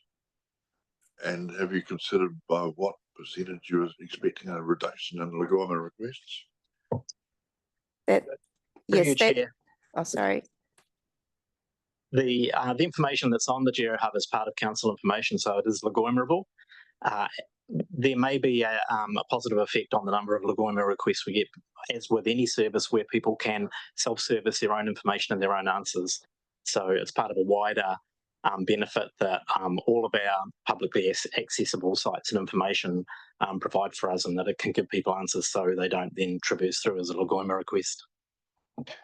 And if I just add to that, Peter's absolutely right, but I'd add one more thing to that, is that it might mean that some of the responses that we give in relation to Lagoima requests can be much more brief because we can refer them to something which exists. Thank you, Councillor Maru, bearing in mind that we also have a resolution that we need to pass, which is up there on the screen. I think we're happy to move the resolution then. Just the one source of fact, Pete. So is it GeoHub? Is it, well, I know it is, it's in the bylaw. How do we know that this source of, so I'm just in the dog control, there's 79 records about dogs. How do I know that that is accurately mapped and I don't go somewhere where I think it looks like on this map and it's coordinated compared to the bylaw? What's the checks in terms of the one source of fact and truth? Through you, Chair, Melissa may be able to assist with this information. It should go back to the root source of the information. So the GeoHub is just a delivery mechanism, but the data and the information that it's accessing is the owned data and information of that area of the organisation. So it should be sourcing from the same place and not showing different information or outputs. And is that just pulled automatically, Pete, out of whatever that source is? It's not a manual process, it's pulled from a database somewhere. Yes, that's correct. I'd like to just give an example of what we did previously before the recent bylaw came into effect. We had a Google Map showing its locations of where you could walk your dog. Now we have the exact same layer that we used to create the bylaw diagrams that were included in the bylaw itself, now being served through the GeoHub in a safe, what we call like a public mirror, I guess. So we put it into a space where we can serve it publicly safely. So before we had a Google Maps, and now we have the exact same shapes that are used in the bylaw document itself. And so now due process would be if any change was to happen to that bylaw, in effect, it would then show the next day in the morning after it was taken into effect. Through the process is managed by Shannon Green and his team. So yes, no, it's live and securely put out to the public as soon as practical. Thank you. And then just the last question. So the level of detail in the maps I see in GeoHub are the same as Jamie's with the speed control devices and coordinates that they use for road signs and speeds. Is it the same sort of system? Or is it the same system? Yeah, they're all using the GIS technology that we have here at Council. I think with the transport information, it eventually ends up in RAM, which is a different system. But we would work on over time, including more sources in GeoHub as we have those relationships formed with the different teams. Very good. Thank you, Councillor Dowler. Thank you, Madam Chair. Just a quick question. During the presentation, there was a comment made that all these will be updated daily. So what estimate of staff time would be taken each day for the updating daily, taking them away from their, what I call their real job? So the updating daily, it happens automatically through some technology that we have. The day-to-day BAU happens. When we say updated daily, it's the transfer of the information to the public GeoHub, not necessarily the BAU, which may happen ad hoc. Does that help? For you, Madam Chair, I'd also just add to that what this GeoHub puts in place is the foundation for us to be able to reduce the effort in producing multiple maps for multiple different sources, whether it's on our website, whether it's in a bylaw, whether it's part of an information sheet that we might give out. A single source of the truth and a single way to represent that information is actually a more efficient use of staff time than a less efficient use of staff time. But foreshadowing the next question, I can't quantify that at this point. Thank you. Were you keen to second? All right, seconded by Councillor Dowler. Yeah, look, just a comment from me. Look, super exciting. I think you're doing great work. And as councillors, we don't very often get an opportunity to play. So here, I think, is an opportunity for us to get in and play, because you don't have confidence and you don't understand actually the value if you don't get in and have a play. So we could all do that. And no further questions. So thank you very much. I'll put the resolution. All those in favour, please say aye. Against, and that is carried. Thank you. Okie dokie, that now moves us to paper 7.2, page 10, and we've got libraries and the community partnerships update. So welcome Yulia and Glenys. And John, thank you.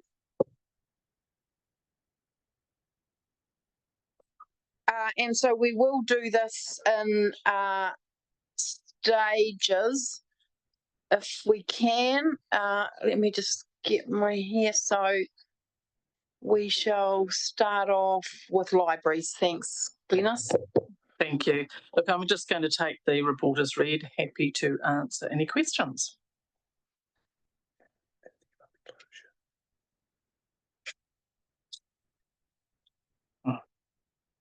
It would appear not. Oh, Yeah. hang on. Here they come. Councillor Maru. Thank you, Madam Chair. I've only got one question. Happy to. Oh no, you know, I'm happy to move the report if you like in terms of its entirety. But the Digi coaches, is there an ongoing expectation of continued employment after the fixed term? Or was it just for that period? No, through the chair. No, there's not. This is intended to build confidence and capacity for those individuals. Some people do get a job out of this, but some no. Awesome. And there's no guarantee from us that there is further work for them. Great initiative. Awesome. Yeah. Thank you.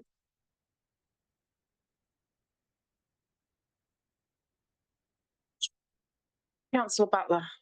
Thank you. I'm happy to move. Did you move it? Oh, we've already had it moved, but you could see that. Thank you. Yeah. Thanks for the report. Just wondering if there's going to be a Digi coach in Tākaka? No, there's not. Mostly based in Richmond, with some work out in Motueka. Right. Okay. We're dealing with what was proposed to us, so that's okay. as much as we're able to get. Just good to know. Thank you. John, you. Yeah, I'm just going to prompt. I think we just need to probably give a bit of an update in terms of the Richmond Library, in terms of how we're going to manage that going forward. So maybe. So, as you'll be aware, this weekend we're closing, and we'll be reopening in 4 weeks' time. We are working on our plans to have staff able to come in and handle our returns. So our after hours returns will still be available to people. You know, we're sending our message that we prefer they didn't return, but we know that people will.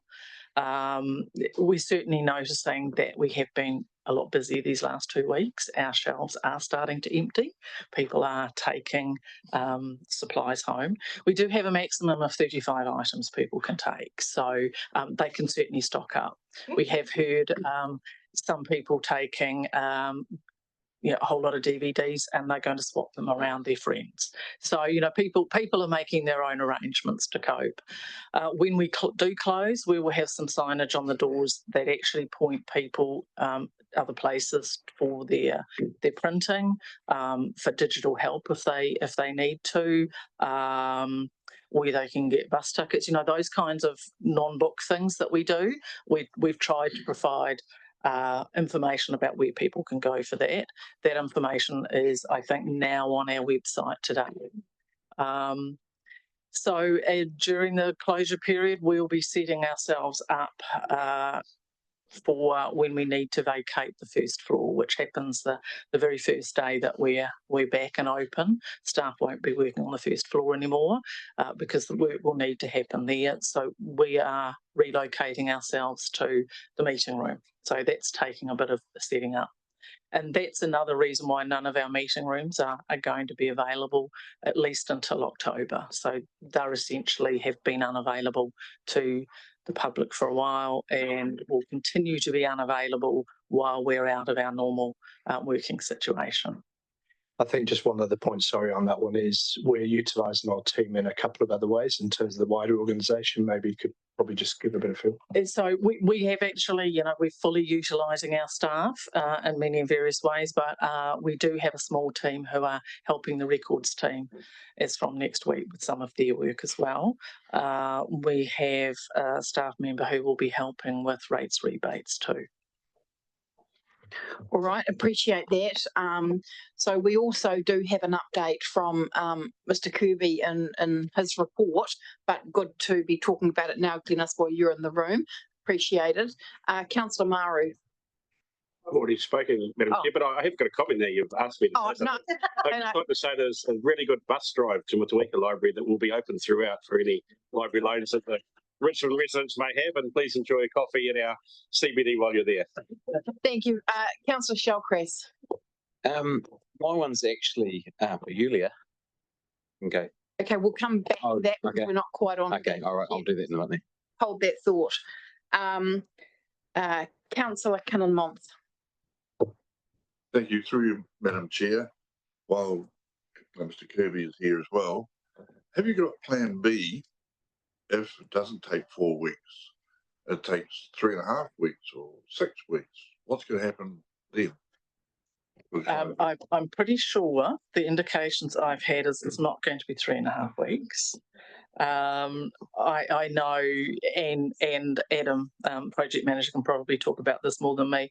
I do know from the conversations I've had with the builders that they are working very hard to make sure it's only going to take 4 weeks. I see them doing pre-work in the library before the library's open. They're starting really early in the morning.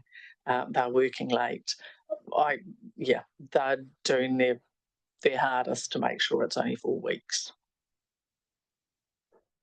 I was thinking more about your staff. If they've got an extra 2 weeks outside of the library, what are they going to be doing?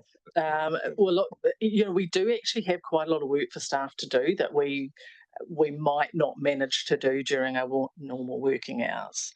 And certainly the work that some of those staff members are doing for other teams, I'm pretty sure that they will be quite happy to have our staff for longer. We are also sending staff to the branches to help out doing various things in the branches as well. So I don't think we're going to run out of work for ourselves. Thank you, Councillor Kinnan-Month. Thank you, Glenys. I think we would all rather not have had to have shut the library, but the reality is that we need to do a good job with the repairs and the strengthening, and this is actually the place we find ourselves in. So we just need to get on with it, and appreciate your efforts there, Glenys. So if there are no more questions in terms of libraries, I think we'll move to community partnerships. So Councillor Shellcrest. Yeah, this one's for Yulia, and it's what I read in here about the Youth Council with their submission that they thought they weren't taken seriously. That's obviously quite concerning because obviously we want their voice heard. Have you got any ideas on how we can communicate that we did take them seriously? Because I know I did, and I think everyone else did, so I don't know. Yes, through the chair. So first of all, I also wanted to present my report as well. I don't know if I can do that. And to reply to your comment, yes, definitely we can do more to show the young people that we value their opinion. And I think councillors' involvement is quite important, because what they see is always see Councillor Trinity Walker at their meeting and they don't see anyone else. And that's why they think that it's not important for the council, because no one shows interest in their opinion or in their views. That's why I think that meeting that we had here in the chambers and in the room just next door was so important to young people all across Tasman district, because finally those kids from rural remote areas were able to talk to you guys who came. Thank you so much for your time. And those kids are from Tapawera, from Collingwood, from Tagaka, Murchison, who finally could, get through those barriers and speak to you about the issues. And I think this is something that we can continue. And their feedback was that they want to see councillors and the mayor more at their meetings. And they also told us how we as staff can support it and how we can inform you better about their projects and their meetings when they happen. So I think that would be one way of doing it. All right, so Yulia, firstly, apologies, Glenys, if I didn't give you an opportunity to say anything about your report. But Yulia, over to you. Thank you. Thank you. So I just wanted to highlight a couple of things, and that's the Youth Council, who was one of them. I also wanted to say that it was so important to have the support of Robin to make sure Robin Shearer, to make sure that we value those kids who put their time into the Youth Council. And there was an opportunity for them to go to the conference in Japan within our Mayors for Peace membership. And the kids had to pay their fees, the flight fees, and Robin and our staff helped the kids to fundraise, because there's not many ways how we can show them that we value their time, because they meet every second week and do the work between those meetings. And this is one of the ways that can lift the profile of the youth councils. There were so many sponsors involved in that, and yeah, quite a lot of work. So that was really great. Thank you for this. I also wanted to tell you that we are working with other funders, with Rata Foundation, with DIA, Lottery and Cox, Top of the South Community Trust, to make sure that our community have a range of opportunities to apply for funding. And we are working collaboratively with them to make sure that we're funding and we are not double kind of funding the same projects. There will be opportunities for the community to come to talk to all of the funders at once. And due to floods, we actually had to reschedule that meeting. And now on 21st of July, we're going to have those sessions in Golden Bay and Motueka, where community can come and talk at once to 3 funders that are a major funder in our area. And the last thing I wanted to say as well is that we are preparing the Active Aging Expo with Motueka community. That was really, the community is really active and they really want as well councillors' involvement. There used to be some councillors' involvement.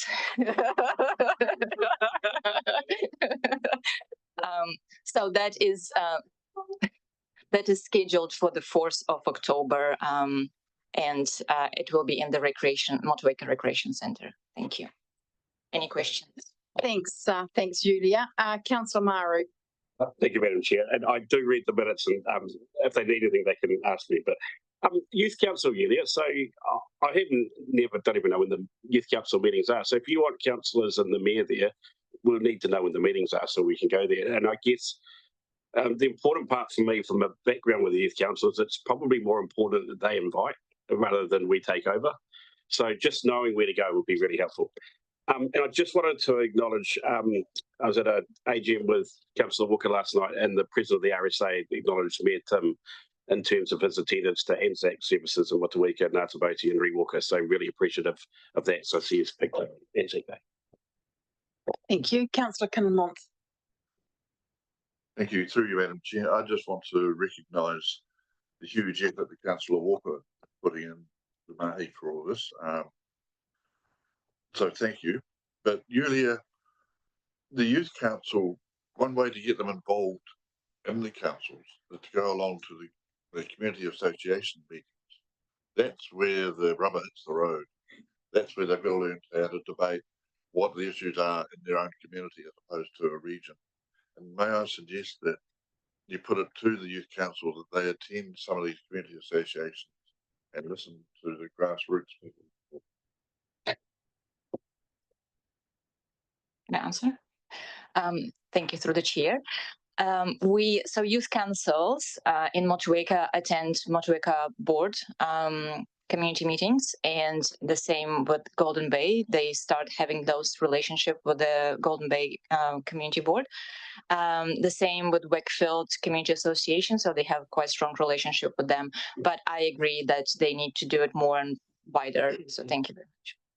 John. One thing we need to be very conscious of is civic engagement. So part of Julia's team's role, we have a duty around getting people out to vote. So part of this is actually bringing young people into this environment so they understand the role that you play in terms of governing the district. So that's part of that education. Once you start introducing them, they then begin to understand, and we're hoping then they start talking to their parents, and therefore it's that whole knock-on effect we're trying to create with engaging with younger people who are quite demanding sometimes of their parents, and we're seeing voting patterns change, as we know. So we need to really drive hard on this to ensure that we do get civic engagement and people out voting. Councillor Walker. Thank you, and through you, Chair. Thank you for those councillors that do support me in the background and awhi us along. And one of the conversations that we regularly have, and they are fortnightly meetings, so a Monday and a Friday evening, takes up considerable amount of time for staff, myself, and Councillor Shellcrest, who's just now coming back on board, so I appreciate that. So for the youth councillors, it's actually their capacity. So our youth councillors are very dedicated to their schoolwork. So when we ask them to participate around here today, for example, today they may have been able to because it's school holidays, but they can sit here and listen, but they are not even allowed a voice at the minute. So the whole process for our youth needs to be re-looked at and rejigged. Previously, in my first term on council, they could sit beside me and they could ask questions. Well, that seems to have been taken away as well. So please, can we look at that for the next term of whoever sits around the table?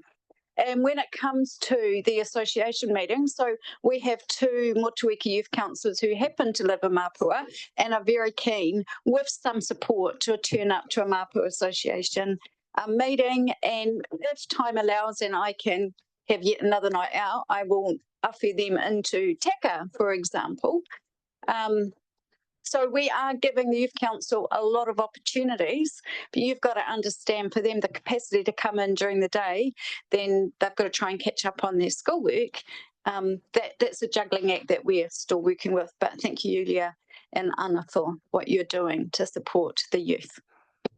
Thank you very much. I have just been advised, it's not meaning to make a statement about anything, but the youth councils, they do have a standing invite to both the Golden Bay and the Motueka Community Board meetings. They get sent the meeting papers, they get sent the calendar invite. Of course, it doesn't help, I guess, when one of the meetings is held during the day when maybe the youth are at school and the other ones in the evening, which may or may not suit, but just to provide information. Thank you. So we have a resolution which has been moved and seconded. Councillor Ellis. Thank you, through you, Chair. Must be missed off the list. I just wanted to add what a great event that was, and that having the Youth Council at Council, they had some amazing ideas, and we had a really good discussion about, you know, what we could all do moving forward. I mean, they have a massive amount of skill. Watching them around the table, I'm so impressed, you know, with what they are doing. So thank them for that, and hopefully in the next 20 years we can move forward with some of the ideas that they were able to come up with on the day. I also wanted to wish those heading to the International Youth Peace Conference the best of luck and safe travels. I had the privilege of attending a talk organised by you, Julia, after your last trip of a Hiroshima survivor, and it was deeply moving. And so I'm sure that that trip will be quite challenging for those representatives of our region, and I wish them all the very best for that. Thank you, Councillor Ellis. I don't think I'll put the resolution. No.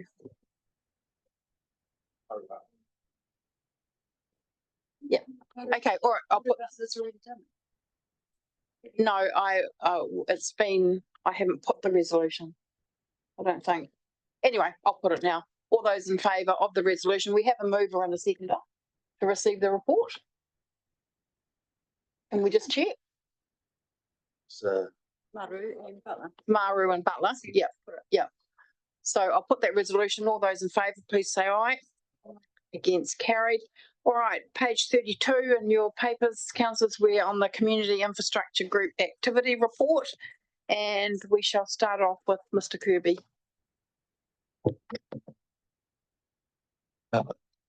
Thank you, Madam Chair. Couple of things with this report. The first one is I've informally notified you around the Richmond Library. And I had profuse apologies from my staff when with the surprise that we had at the last operations committee. And so this information here you should have received before we let you know about the 4-week closure. I did my best to try and keep it open. I actually met with the contractor and with Glennis and realised with the amount of noise and the amount of movements around the building that not only having staff but having public in there was just not going to work out. So I put that information together and I've included that information in the report so that it is on the record regarding the Richmond Library. But again, I apologise for that surprise at the last meeting. The other one that may be of interest to you is the submission on the public revisions to the Public Works Act, or Public Works Critical Infrastructure Amendment Act. We have a specialist that helps us in this space, and they've been helping us with the land purchase for Richmond South. So I asked, because of her understanding of the Public Works Act, I asked her to present, put a submission in for us, or put some wording together. So that's the submission then, and it had to go in by a certain time. I can't remember what it was now, back in June, I think. But this is just for your information, and basically the Act, the way it's written now, does create a problem for us in terms of any land that we need to obtain under the Public Works Act. Now, we don't often have to procure land. We do obviously, where there's a willing buyer, willing seller, we try and negotiate. But at the same time, we still have to follow the Public Works Act process. But the way this Act was being amended was to basically give focused attention to those projects under the Fast Track Approvals Act.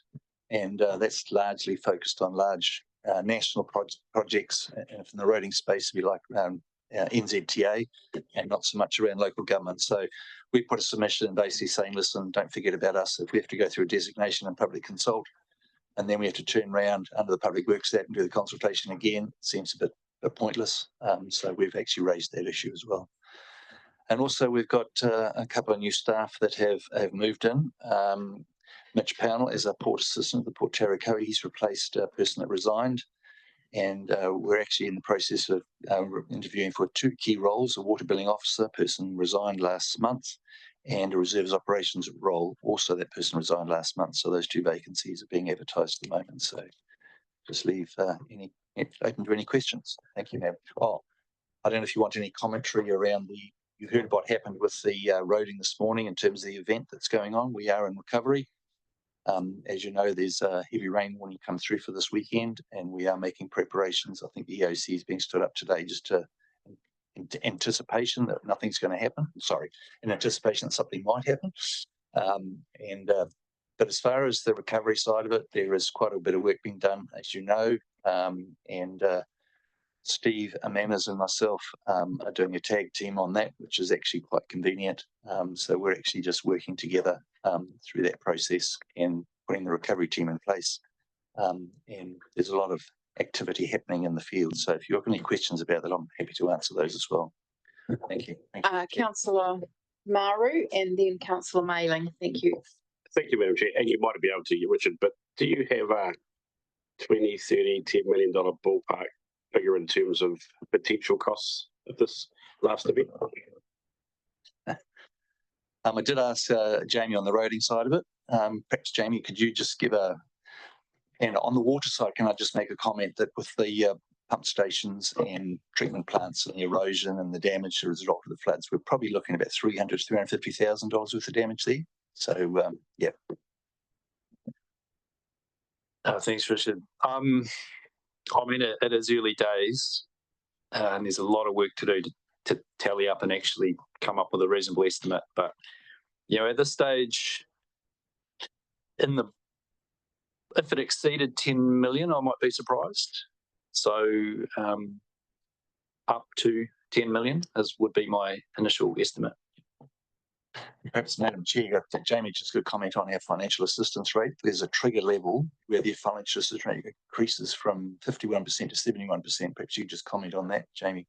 Yeah, so a portion of our costs, we would expect to receive a subsidy of 51% from NZTA. And then once you get over a trigger level, and we have to agree with NZTA what that trigger level is, it might be, say, $2 million. Once you get costs over that trigger level, an enhanced FAR kicks in. So that's, an extra 10 or 20% subsidy. So it could be up to 71% subsidy. And that's what we have received in the past, for example, with Cyclone Fahi and Gita, where the costs exceeded $10 million and we did get 71% subsidy on a lot of that cost.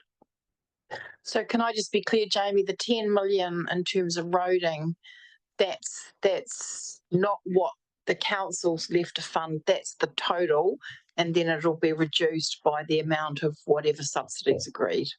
That is correct. Richard? So if you took the 10 million, Jamie just talked about 51% to 71%. So it's going to be between, our local shares can be between 3 million and 5 million on that 10 million, if that was the figure. All right, thank you for that. Councillor Mayling. Yeah, well, just in relation to that's roading. There's more than just roading damage, of course. Yes, that is correct. There's a lot of damage to private property and the like, and the rivers. Great Taste Trail, we're doing some work on that. There's a significant cost on that one. There's sections in the section between Wakefield and Bell Grove that have basically been wiped out. Jamie could probably comment further on that. Yeah, and sorry, I didn't cover the Great Taste Trail before. In past events on the Great Taste Trail, we have received 100% funding through MB, the Ministry of Business, Innovation and Employment. And we are just working on our application to them now. And we expect to have further conversations with both them and NZTA and anyone else who will listen to us when we request funding help. Thanks for that. But the first question really was in relation to, you commented on Selborne Ave, and have we made progress? Have they agreed to do the work? Because it's in the report, but you've been the one dealing with it. Yes, they have agreed to do the work, and I'm not sure if it's been done yet. We did put urgency on them to get it done as soon as possible. So I haven't heard whether it's been done or not. All right, thank you. Councillor Walker. Thank you, through Chair. So the other conversation that's been had quite regularly in our communities post the last event, no doubt into this next one, is around communication. So my understanding is in another ward two wards actually, one's been resolved and the other one I understand is a temporary fix. Will that get us through what the predictions are coming? Okay, Wakefield area. Temporary fix to what? To having cell networks happening so people can have comms. Okay. Yeah, that was a debate during the response phase where I think up the Waiiti Valley, the Pigeon Valley cell tower went out. And it took us quite a bit of time to get the telcos to actually reinstate that. I don't think they've fully realised the seriousness of it. It went on for about 5 or 6 days. So eventually it was repaired. They put a mobile, what they call a cow, a cell on wheels in Wakefield and said everything was all right. But that served Wakefield, it didn't serve the Waiiti Valley. So There was quite a bit of conversation around that at a very high level. I know the Mayor spoke to the Minister about it and we did get some activation, but that was only after about 5 or 6 days. But at this point in time, from what my understanding is that everything is working okay. But your question about resilience, I can't answer that. Sorry. Thank you. All right. So I think we're going to move now to property. Oh, Nick, I see you up there. Page 36 of the report. So over to you, Nick. Thank you. Morning, everyone. I'll take my paper as read and open to any questions.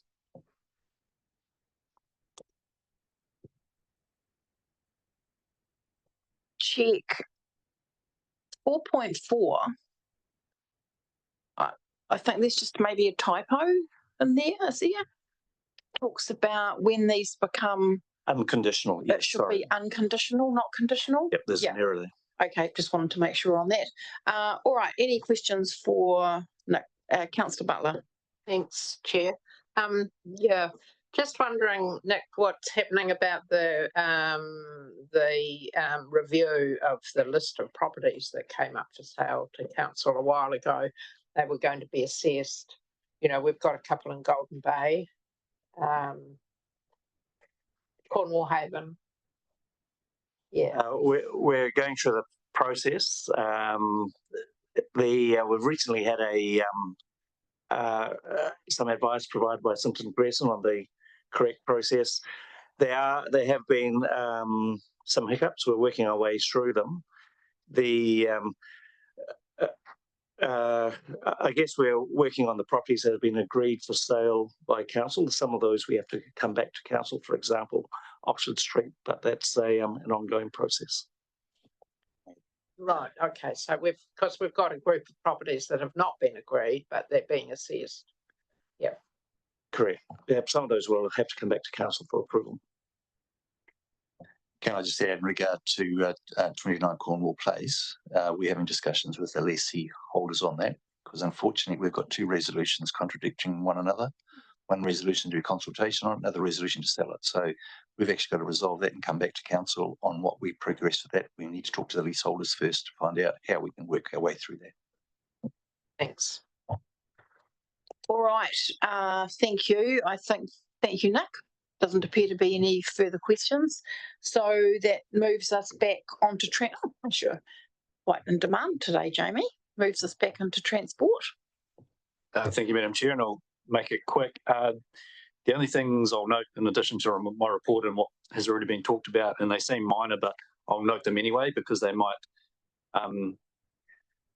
become more of an issue later on with the new annual plan in the new financial year and our reduced budgets for streetscape maintenance and litter bin servicing. We're just working with our contractors to adjust our service levels to meet those budgets. So that's just for your information, and we'll provide more information when we've got that available. So I'm happy to take any questions. Any questions for Jamie? No. All right. Thank you, Jamie. That was short and sweet. That takes us on to reserves and facilities update. Grant, thank you. Over to you, please. Thank you, Madam Chair. I'll take the report as read, and I'd just like to highlight some of the damage we experienced in the reserves and facilities space, and I'll ask Richard Hilton to come up and just give a bit of an overview of that.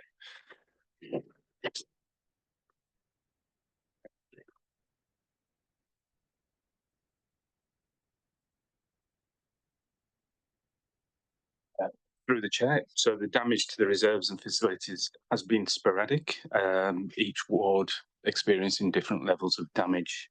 Golden Bay, we have very little feedback other than a leak to the recreation centre roof in Takaka.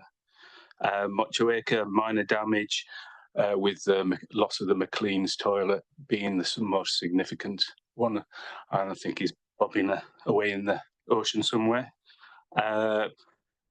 Some loss of tracks, Dummy Bay and on Motueka foreshore, and minor cleanup areas on sort of areas like Riwalk, Croquet Lawn. Richmond also got off relatively lightly compared to the August 22 rain event. Damage was restricted to washed out tracks, culverts in the Richmond Hills, minor slips on the steeper slopes, and gravel paths through the sort of urban areas of Reservoir Creek and other minor tracks. Washbourne Gardens, as usual, needed a clean up as a detention dam. We had lost a couple of shrubs here and there, but nothing outstanding. The biggest issue will be Easby Park and the playground, where we lost the bark, the fall surface, for the second time in 3 years.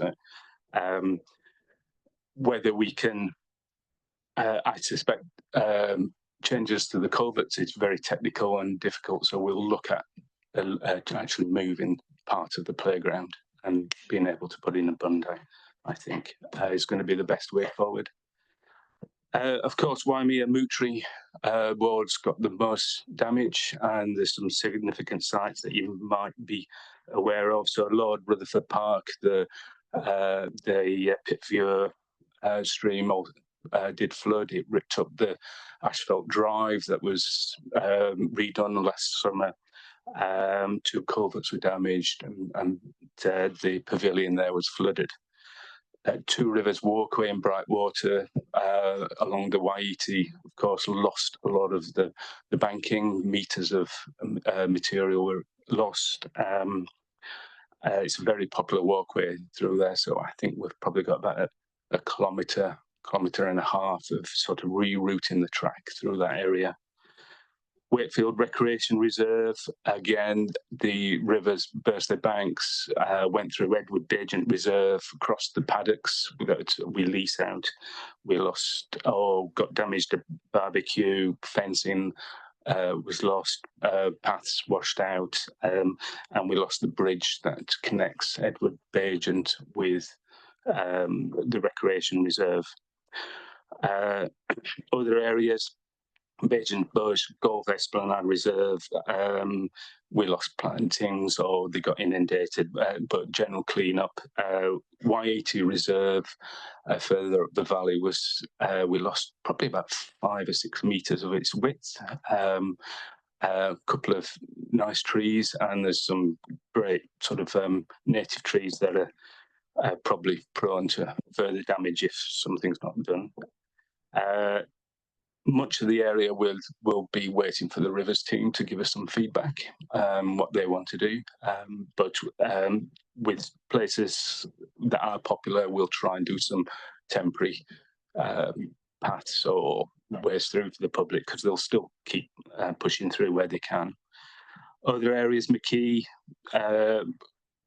slips to the cliff side, which has endangered our water tank at the top. So we've emptied the tank and we'll be removing that and replacing it so that it doesn't slide down the cliff and cause a hazard.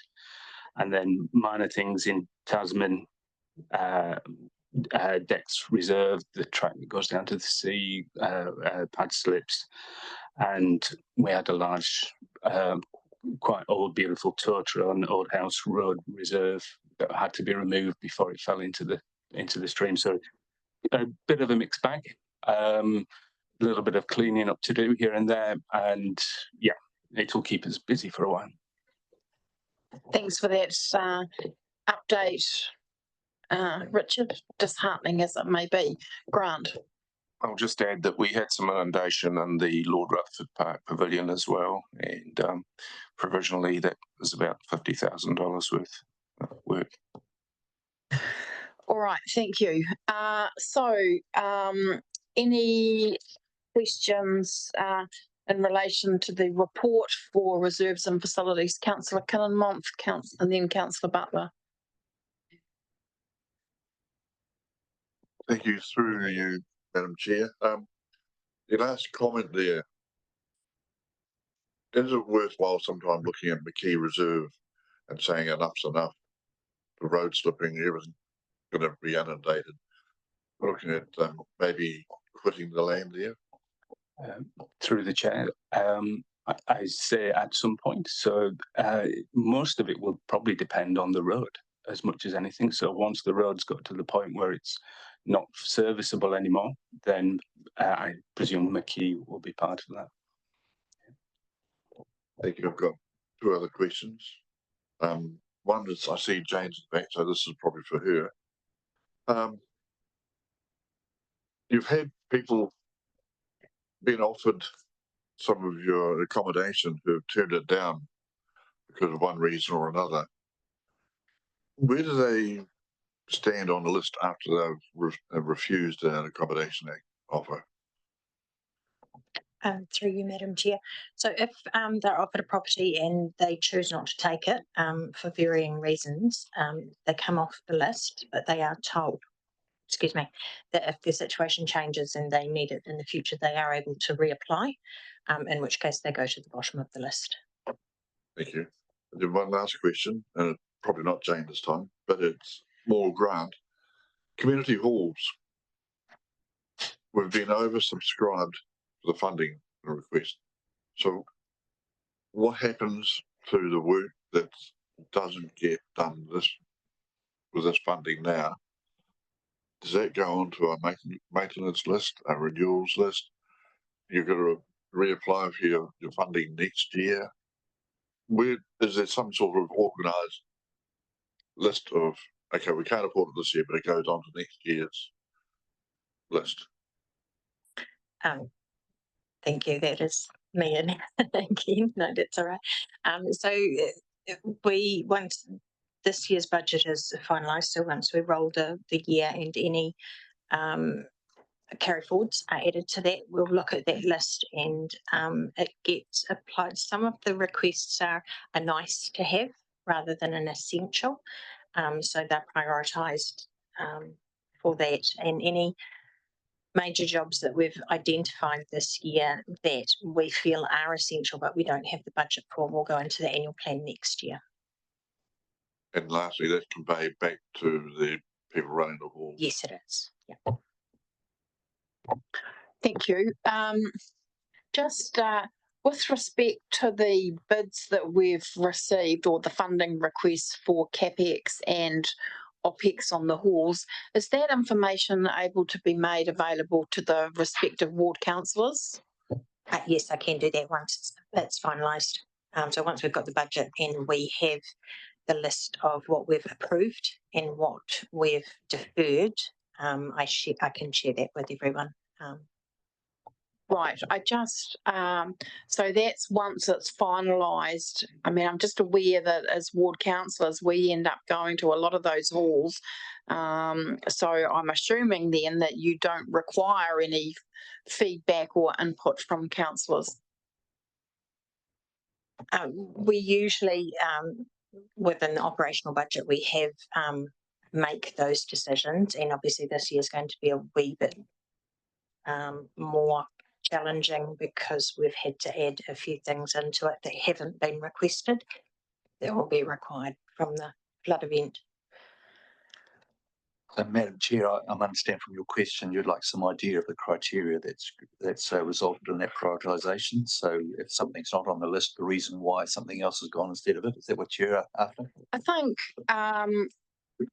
I think that we get information from our community association meetings in terms of, you know, we have meetings in those halls and we hear what's being said. I wouldn't want to think that some hall committee had completely missed out because they'd missed the date or something. So I just want to make sure that it's a good, fair process and that there isn't anything that's been inadvertently overlooked. Yes, so there is a deadline, although that can be very flexible depending on the budget. So that budget is not only for the requests, it's for general maintenance and any work that comes up during the year as well. So a portion of it is applied to those requests and a portion is held for the general maintenance that we would be doing anyway. So a lot of those requests are nice to have. So we'd like some new chairs, for instance, and if I've got the budget to do that, we can do that. But if we've got maintenance issues that we have to deal with, then perhaps the new chairs do get to defer. Thank you. Happy to leave it at that, but it would be good to be given the information once you've decided. All right, so we're still on reserves and facilities update. Is there any more questions for Grant, Councillor Ellis? Thank you, through you, Chair. I've got about 3 questions, I think. I just, like, my heart breaks seeing some of the damage to some of our recreational areas. Do you have any comment, Grant, on what impact that could have going forward on budgets? I appreciate. Could you just give us some commentary, perhaps, on that? It may have some unintended, some consequences for operational budgets. I think in terms of any capital works, we're fortunate in terms of our RFCs.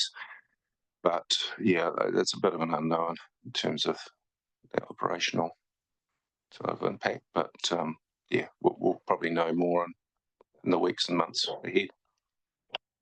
Yeah, and thank you for the information when I checked on, if there was damage to our halls and those explanations that you've given me around those. Quickly too, there is an action attended planting in Patama Drain, and there's a comment regarding installation of furniture along that area. Are we going to see seats and things along that? Because that was raised by those doing the planting. But it wasn't quite discussed in the final comment on that report. Yes, so there'll be a seat at the head of Patama Creek by the bridge, Boat Creek as well. So we've already got a seat off Berryfield Drive's Berryfield Drive, on the western end of Patama Creek. So yeah, over time. Thank you, because that was it's quite a mixed-aged community out there, and there was quite a request for it. And lovely to see that we're still moving forward with the Saxton Field accessible playground. Wonderful to see that that was presented to the Accessibility Forum. So where are we at now, and what's our next step? When are we going to see a shovel on the ground?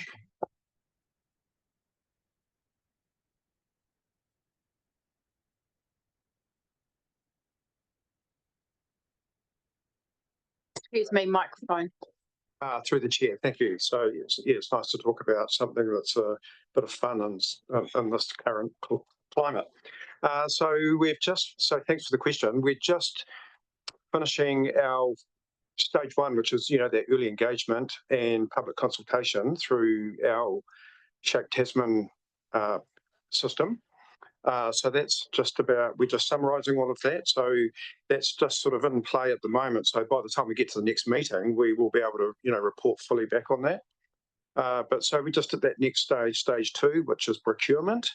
So we're about to go out with offers of expressions of interest for design and build. So maybe we can play by autumn, hopefully. That is so exciting. Thank you. Councillor Killenmont.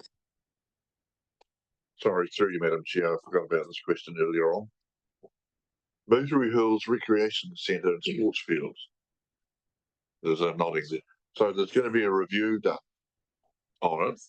Is the review going to be just internal, or is it going to involve the board of the centre there? And the review, is that going to be made public or made available to the councillors or ward councillors? Through the chair, yes, we can make it available. I'm reviewing the draft report next week, and it will definitely be made available to the Moutere Rec Centre board. They're part of the stakeholder engagement. So did you involve Katrina? Absolutely. Yes. Thank you. Councillor Maru. Thank you, Madam Chair. Just going back to the playground, where does that go? Does it come back here, Steve? Does it go to Saxon Joint Committee? I'm just assuming it's at least going to go past Councillor Alice. But where is the next step? So when you've got design and building concept, is it coming back to operations or is it going to Sexton Joint? Through the chair, it'll go to both. And so we'll have concept design that will be also fully submitted on as a sort of like a second round of consultation. Yeah. So I'm not sure of the exact contribution from Nelson City Council. It's pretty poor to be fair. But it's obviously not as much as ours. So there'll be, it will definitely go through the Sexton committee. Okay, I just you know, especially our Richmond ward councillors, but especially Councillor Ellison's pushed this, and I just hate for it to be a surprise when it got somewhere that you guys hadn't seen it. So maybe before it goes there, you use some of the local councillors. Yeah. Thank you. It would appear we have no further questions. Thank you. Oh, hang on, a latecomer. Here we go. Just on the events at the Motueka Rec Centre, the darts and the Devilskin concert. I actually went to the Devilskin concert, a bit of a concert goer, and I found it a really good venue and great feedback. So do you know if there's any more opportunities there, or are they going to look at doing more events like that? Through the chair, I know that Sport Tasman and the management team out there would love to have more events like that.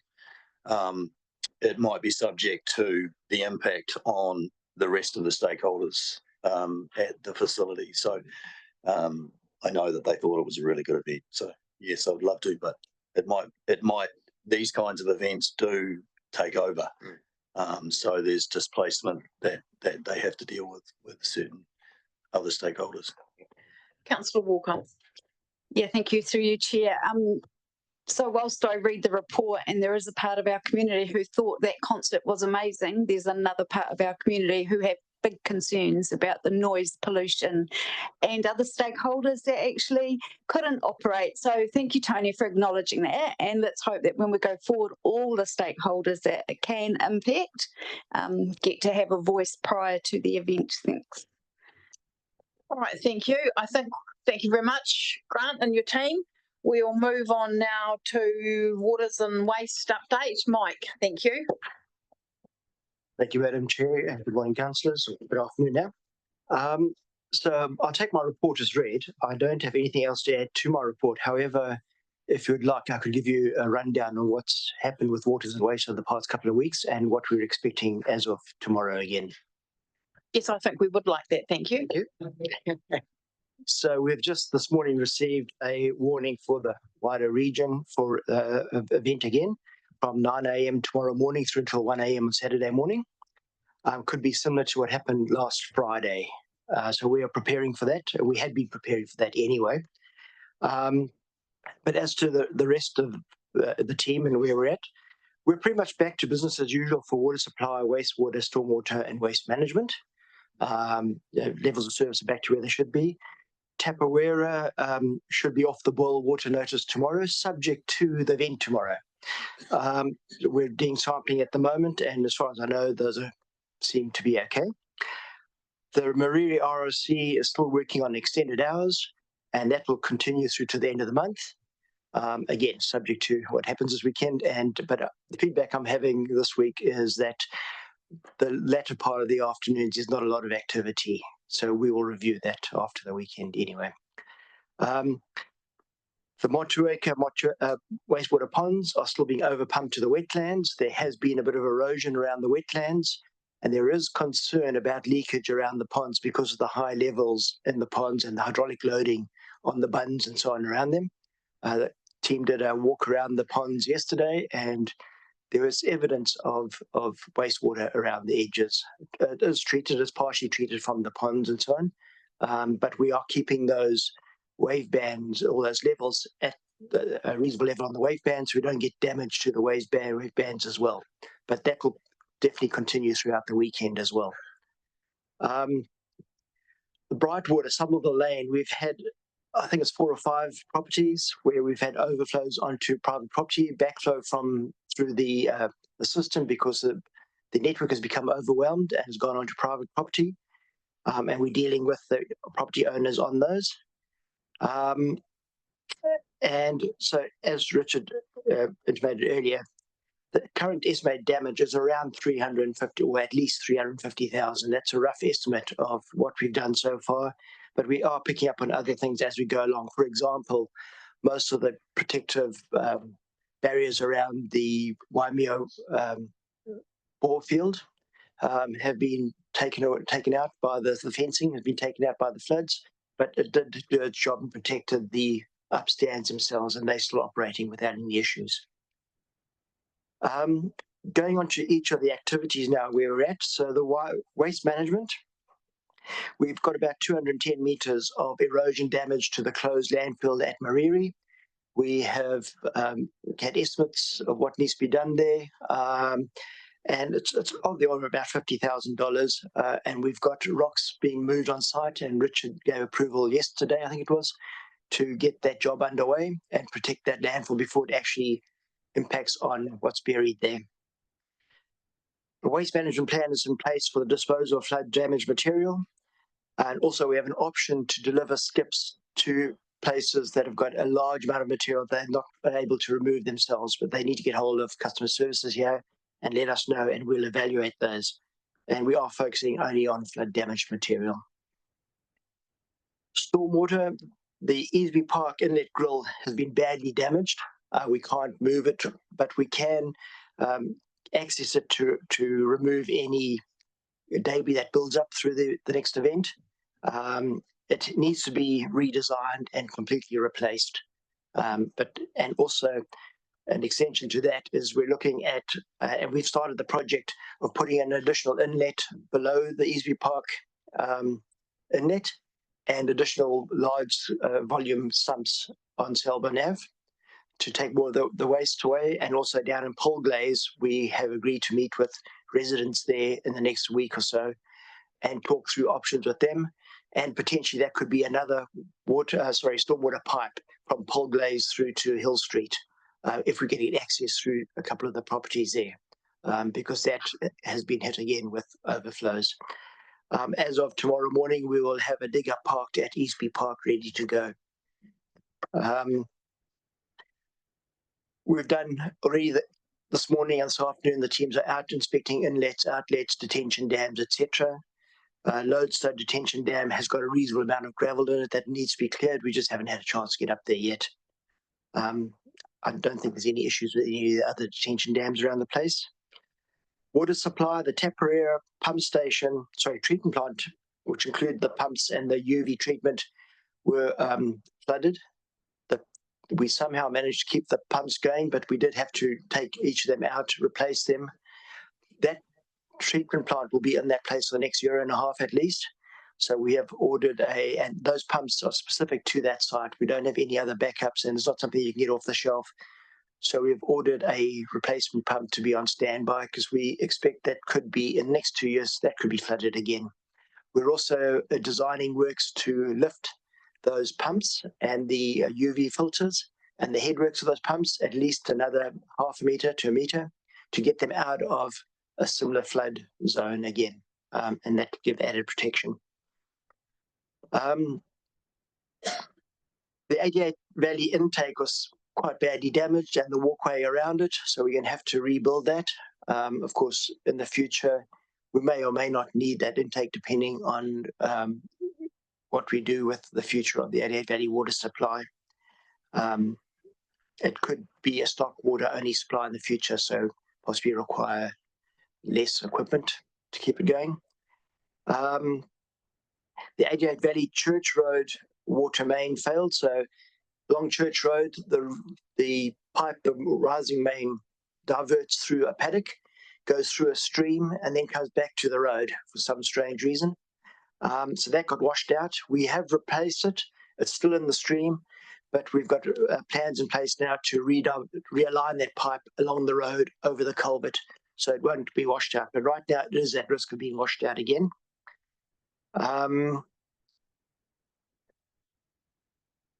The approach to the bridge on Thorn and Newdorf Road crossing was washed out.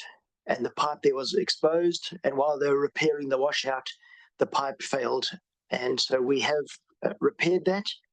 But that pipe line there goes through to Thorns Reservoir onto Silcox, which means it supplies about 80% of the Dovedale supply.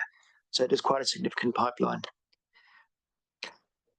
We had a Motueka water main fail in Toach Park Avenue. It was damaged by a contractor directional drilling for a new power duct last week through the course of the event. And that shut down the whole of the Motueka supply for a few hours. That has now been repaired, and we're following up as to why. They did do a locate. We indicated where the pipes were, but when they do a service locate, they are meant to do dig down potholing on it to identify exactly where the water main is, especially a main that important, and identify exactly where it is so they can bypass it. It is still resting against the pipe, and so we're going to get them to relocate and get some separation between the duct and the water pipe. The 88 Valley stream eroded right next to our treatment plant, and so we're going to put in some rock protection there just to ensure that it doesn't undermine the treatment plant itself. And just upstream of that, the farmer has a culvert across the stream, and our pipe used to go across the top of the culvert. The culvert blocked and the whole area was skyed out. Fortunately, the pipe didn't actually fail, but we're going to realign the pipe under the culvert so it can be protected from any future washouts. We've got no option but to cross the stream around that location. The wastewater, the outfall chamber was exposed from the treatment plant, and I don't know, it must be about 10 or 20 meters back. Now the bank has receded, so we've had to build up about a meter or two of material and rock protection around the outfall chamber, because it's at the moment it'll be in the middle of the river if that river rose again. That work has been completed. The Mapua Wharf pumps failed due to flooding, and I'm going to come back to that point about our pump stations being overwhelmed and why the water backs up and so on. I'll come back to that shortly. But we had to remove both those pumps, rebuild them. Yeah, and we've actually got a spare on hand for there as well, so we don't have the same issue. At one stage, we're at the point of pumping out from the wet wells directly into the estuary again. That's our fallback option. We'll have the pump available there tomorrow night as well. If those pumps do flood again, that's what we'll need to do. Somerville Lane and Brightwater and Ewa Road and Mapua, we actually had private property flooding from the backflow from the pump stations that were overwhelmed through the gully traps onto the property. So we've helped with cleanup where it's been requested. By the time we got there a day or so later, the one at Ewa Street had actually cleaned his own property up. But we got to install a non-return valve for him, so that can't happen on his specific property. His property is probably the lowest property in Mapua, so that's the first point of discharge when the pump station backs up. So we're investigating the possibility of installing overflow discharge points at all pump stations to prevent backflow. We have spent a lot of money putting in storage at pump stations, but we only do about 6 hours storage. That's extremely expensive to do, and there's always going to be an event that will overwhelm those. The issue I have is that the Tasman Resource Management Plan does not allow overflows from pump stations, and you're going to have to put in storage, and you'll never put enough storage. So what happens? It backs up, and you get uncontrolled discharges all the way up the network from manholes through private gully traps, and so on. And you don't know where it's going to end up going and the extent. So we're looking at putting an overflow points at those points at pump stations. We will go through the process of consenting and so on again. We haven't been able to do that in the past, but I believe the new Three Waters legislation is proposing that all pump stations have overflows discharge points. So it's a controlled discharge. You know where it's going to go. You know what the impact's going to be, and they will need to be metered, so you know the volumes of overflows that are happening. Because at the moment we don't know. We make a guess based on what we think is coming in and what we measure through the pump station. So as soon as you're always going to get an event that's going to exceed whatever design you do for your pump stations or storage. So along those sort of lines and those points, our planning for tomorrow is based on having the diggers available, having pumps available to pump over. Brightwater, for example, will have a pump at the engineering works there to be able to discharge into the creek. And similarly with Mapua and Motueka will have the tankers ready to go. Unfortunately, we had complaints from people. Comment was made that we didn't just cart from Motueka, and the first week there's just no ways trucks would have kept up with it. We would have just been wasting a lot of money. It's extremely expensive to use trucks to cart the wastewater from the pump station to the treatment plant, and they have limited hours they can work, and then the drivers have to park up for 12 hours or something, I think it is. So we only do that when we know we can actually make a difference. Otherwise, we're just wasting money. Thank you, Madam Chair. Take any questions. Thank you very much. Very comprehensive delivery of information. Councillor Maru. Thank you, Madam Chair. Quick question. Estimate how much money? What we spent, what we expecting at the moment? Total. Look, it's 350,000 at the moment, but that could go to 500,000 if we get the same sort of issues occurring this next week. We haven't got our costs in from the contractors yet, so these costs do not include their time. This is purely the work we've actually done on these repairs that I've listed here. There's going to be a lot of overtime that they've had to cover. I've got to say, hats off to our contractors. We were down on resources last Friday, and for the wastewater, there's basically me and 3 contractors chasing the storm from Motueka to Mapua to Brightwater, and we didn't shut down until 12:30 Friday night. Thank you, Mike. Keep your start chasing it away from Motueka Rewalker now. Thank you. Thank you. Councillor Dowler. Yeah, it's just a shame a female can cause so much damage in the district. Mother Nature's not very nice at the moment.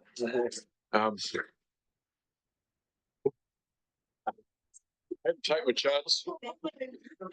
Take my chance while I can. The one I want to comment on is the one that wasn't caused by the storm damage was actually the water pipe being damaged by the contractor in Motueka. I had 3 phone calls in about 3/4 of an hour at home asking why people had no water. And so I went on the site, website, and there was nothing on there. I went to the famous Anteno, there was nothing on there. So in the finish, I emailed you, I emailed Jeff Cuthbertson, and in that finish, I emailed Chris Choate. And I know you were busy, and I know Jeff was busy, but in the finish, I did get a reply from Chris Choate, and he said, contractor hit pipe, being fixed, should be okay now. So I quickly rang the 3 people back, and they said, actually, you're right, the water is back on about now. So I don't know whether we can communicate something like that better. And I'm not blaming anybody for it not happening, because I know everybody was busy.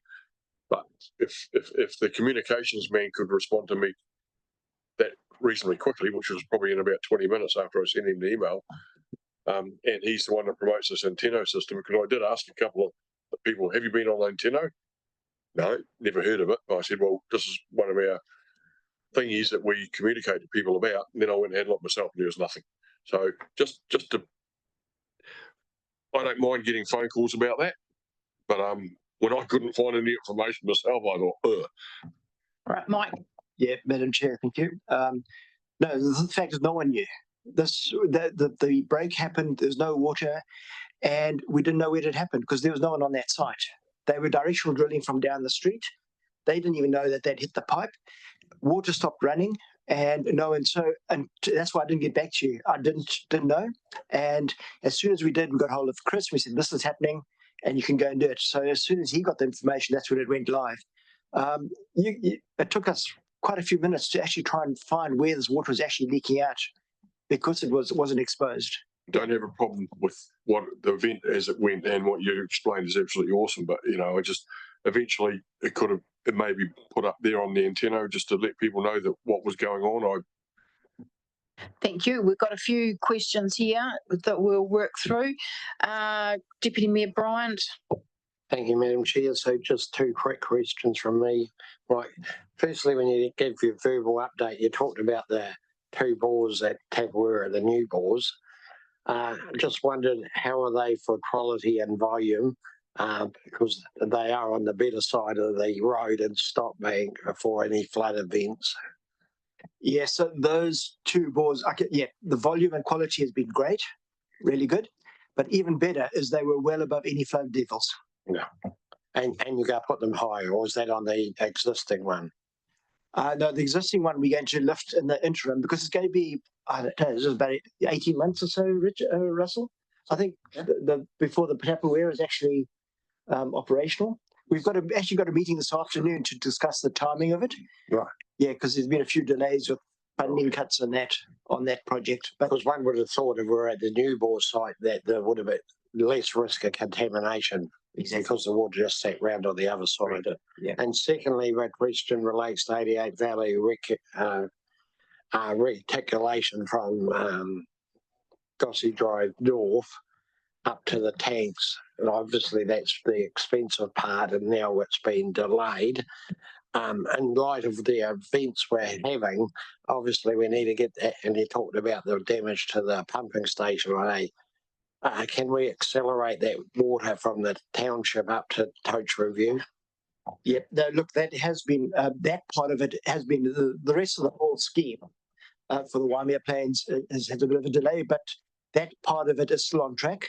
We had a meeting yesterday. We've actually spoken to the property owners up on that right of way, explaining what we need to do. They've been pretty supportive. We've spoken to the developer, I guess you can call them, about going through there. So they're all well aware of the issue, and that's the next part of the project. And I think in the next 18 months, we should have the connection through to the Toach Review tanks. Of course, the Toach Review tanks capacity has been doubled recently, and we can then feed probably 80% of 88 Valley from there. Right. So that's slightly different in what I've just realised that it's actually in Russell's report rather than yours. But so Russell might like to cover it off when we get to there, because that's shown as read. Yeah. Yeah, I'm looking at 1256 on page 93. So I think it's Russell. So sorry. But done. Sorry, man. All right, thank you. Councillor Kinnermonth. Thank you. Through you, Madam Chair, I've got two questions. Mike, did I hear you say that the Mapua wastewater pump station overflowed? The pump station overflowed, it backed up. And so what happened when it backed up, the first thing it did, it actually flooded out the electrics and the pumps. And that's why they failed. And then it backed up through Ewa Road and came out on private properties. Thank you. So it didn't go into the estuary. That's fine. That's where it should have gone. Secondly, is actually in your report about aqua analytics. That pronounce it correctly? Leak detection people. That's a good news story for the council. Good news story that we're being proactive in finding leaks, repairing leaks, and we're also sending a signal to private property owners that they have got repairs to do on their property. I would like to see, if possible, that something like this goes into the newsline. And just secondly, the program, have you got a program of works to do leak detection, or as you've got it here, where you'll notice the volume of demand is going up, so you're going to target that area. So have you got a program of works around the rest of the region, or is it just target based when your usage goes up? Yeah, with the funding we've got, we do target the areas with the high ILI. So, example, Brightwater, last year it had an ILI of 8, which is really bad. You should be between 2 and 4. It was 8. This year we've just had our recent rerun of Brightwater, and we're down to 2.7, which is exceptional. So yeah, so we do our annual checks of our leak, either percentage losses or ILI, and then those are the areas that we target for leak detection and repairs. One last very minor question, not minor, but correct me if I'm wrong, but due to the cuts through the annual plan process, we stopped a program of identifying stormwater egress into the wastewater system. And that we're probably now paying for this reduction in the stormwater egress because of what's happened the last day or two. Yeah, so if I recall correctly, our ILI and our CCTV budgets were about halved now. Thank you, Councillor Dakey, then Councillor Ellis. Yeah, mine's just about Lodestone Reservoir, but I'll catch up with you later, Mike, just for the speed of the meeting. I'll just raise it up. Thank you, Councillor Ellis. Thank you, through you, Chair. Just a couple of quick comments. That list you gave during your report is quite overwhelming, and I've heard about a lot of those already. So I just want to thank the team for getting on and getting all that work done so fast, so quickly, so efficiently, and restoring those services, you know, that we could. It's really impressive.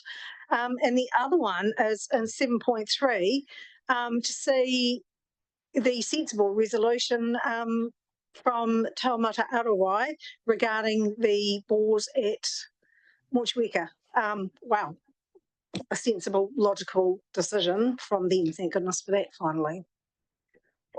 Thank you. The funny thing was on that one is that the event last week, when the other bore went out, we could have actually utilised the bores at Motueka to restore the water, but because it was disconnected, we couldn't, so people were without water. So that's kind of the irony of the whole thing.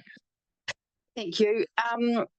Mike, just one question here. So the situation in Brightwater, what I'm not clear about, are the places where the stormwater is going into the wastewater, is that an accident or are they deliberate? So we've walked the line between Brightwater and Wakefield. We have found a couple of caps that have been ridden over and knocked off, air relief valves. So we need to put better protection around some of those. But looking at the graphs on that night, and we had the flows coming in, and then there was basically a vertical increase in the flow rates, sustained for a few hours and then dropped off, which tells me someone was pumping stormwater directly into the system. Jeff suspects a couple of specific houses, they've got basements that were probably pumped out into the gully traps or into a manhole. And we probably find that some people might have lifted manholes to increase the stormwater flow into the wastewater manholes to get rid of the water. But we just couldn't keep up. And we wouldn't have, it's not a design flow that we would have ever planned for. So there is something happening, and this event, we will be out there walking around and having a look. Thank you. I think that takes us to the end of wastewater, but I guess just before we come to you, Russell, last but not least, as Chair of Operations, I would just like to say, I think here in Tasman District Council, we have extraordinary capability and commitment from all staff and managers, whether it be understanding what's going on out there, mobilising contractors, staffing the EOC. I think it's hard to say we're extraordinarily lucky because we don't want to be having these events, but I've got full confidence and want to pass on my big appreciation to the managers as well, I guess. But if that could be passed on as chair of this committee, thank you so much for all your efforts. Which takes us to Russell. Thank you. Thank you, Madam Chair. Just a few updates, no big surprises this time. There has been a lot of work done, and I'd like to mention 3 projects in my area in particular: Mott Stop Banks, Richmond Reservoir, and the Lower Queen Street Bridge.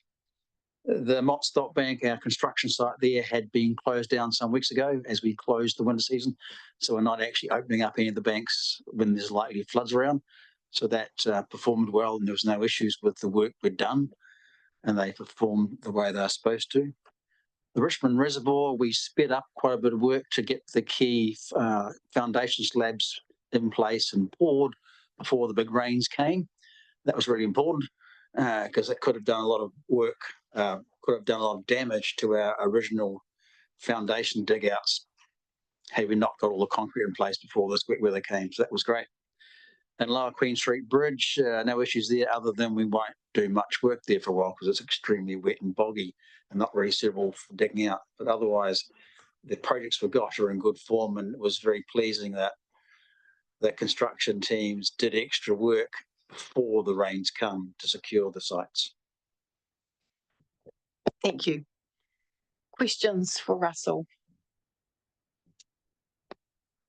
Yep, very good. Deputy Mayor Bryant.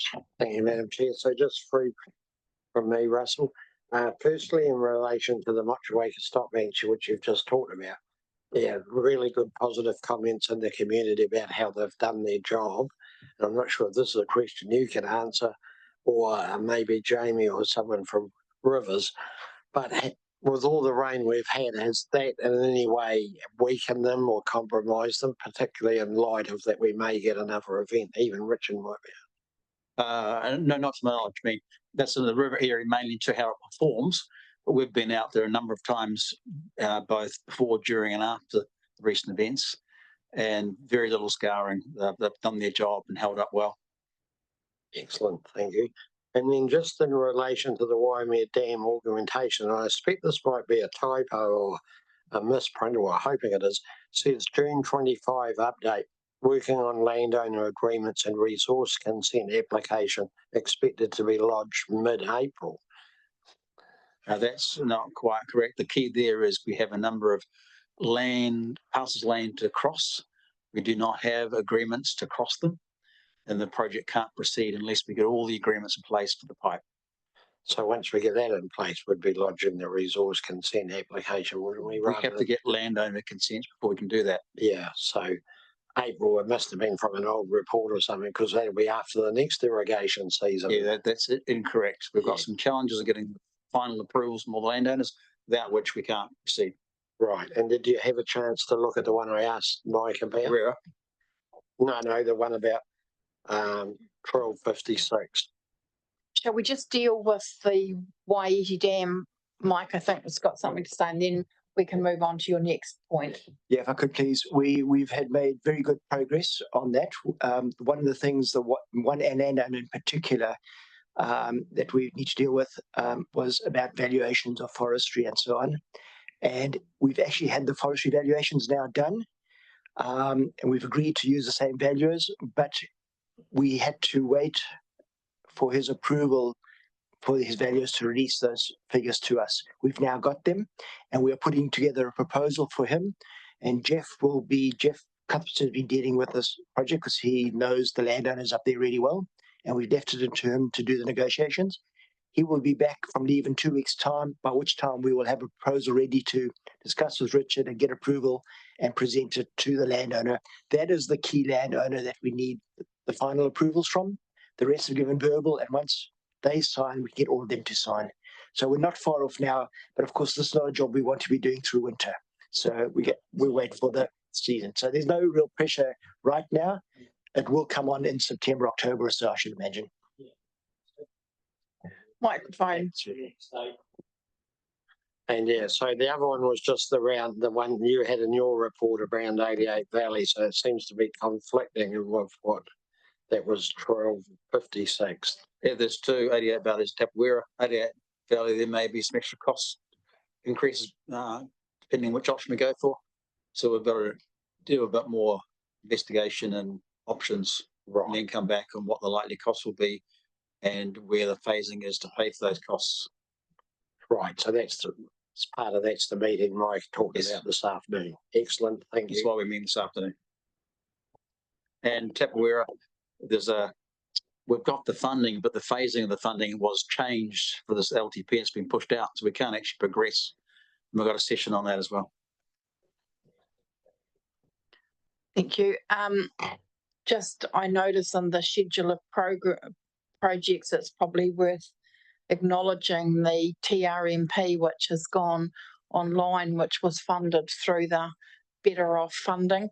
I don't know whether anybody's gone in there. I've gone in and had a look at it. And whilst I wouldn't say that I understand the rules, at least as a landowner, you actually can quite easily get the rules that apply to you. So I think that that's a massive step forward in terms of making that information accessible. So Yes. I imagine that was like a huge effort to get that done. Yes, and it was a driver of the E-plan, getting all the right software to make it all go so you can click and collect information on your property by just viewing the map. And it's a major step forward because, as people know, the rules around TRMP are quite complex. In the past, you've had multiple volumes to go through to find out how it may affect your property, and now it's much easier to get most of the information just by pointing at where you want to go. And just in terms of the project on the Brightwater reticulation, we're going to come in under budget. Yes. That's good. Great. Well done. Any further questions? Councillor Kinnermont. Thank you, through you, Chair, and while Russell's still here, contract for the Richmond Resource Recovery Centre new offices, $350,000. That must be more than just a new office. It's actually a bargain. Okay, tell me more. We went out for sort of more of a target price contract because we had limited funding for it, and the proposal put forward was outstanding value for money. So it's basically a big shed with some petitions inside. So it's not an office as you'd say it, but it's a huge improvement on what we've got, which is Portacoms, and it's a very good solution put forward as part of that process. And it lets you know what you can do when you say, we've got the money, what can you do for it, rather than trying to get something you can't afford. And the consortium has done a fantastic job of coming up with some quite innovative construction techniques to give us more space than we thought we could get for the price we could afford. Is that it? Does that answer your question? In the interest of time, I'm starting to get hungry. Thank you. All right, thank you. We do have a resolution up there on the board, councillors, to receive the report, noting the library will be closed, and note the 2 submissions. Is there anybody? Moved by Councillor Dowler, seconded by Councillor Maru. If there is nothing further, I shall put that resolution. All those in favour, please say aye. Against, that is carried. And so I shall finish our meeting this afternoon with a karakia. Kia hora te marino, kia whakapapa punamu te moana, aroha atu, aroha mai, tēnā tātou, tēnā tātou, tēnā tātou katoa. Let calm go forth, the sea shines like the greenstone. Goodwill has been exchanged. Acknowledgements to you, me, and everyone here. So thank you very much. Meeting concluded, and good luck with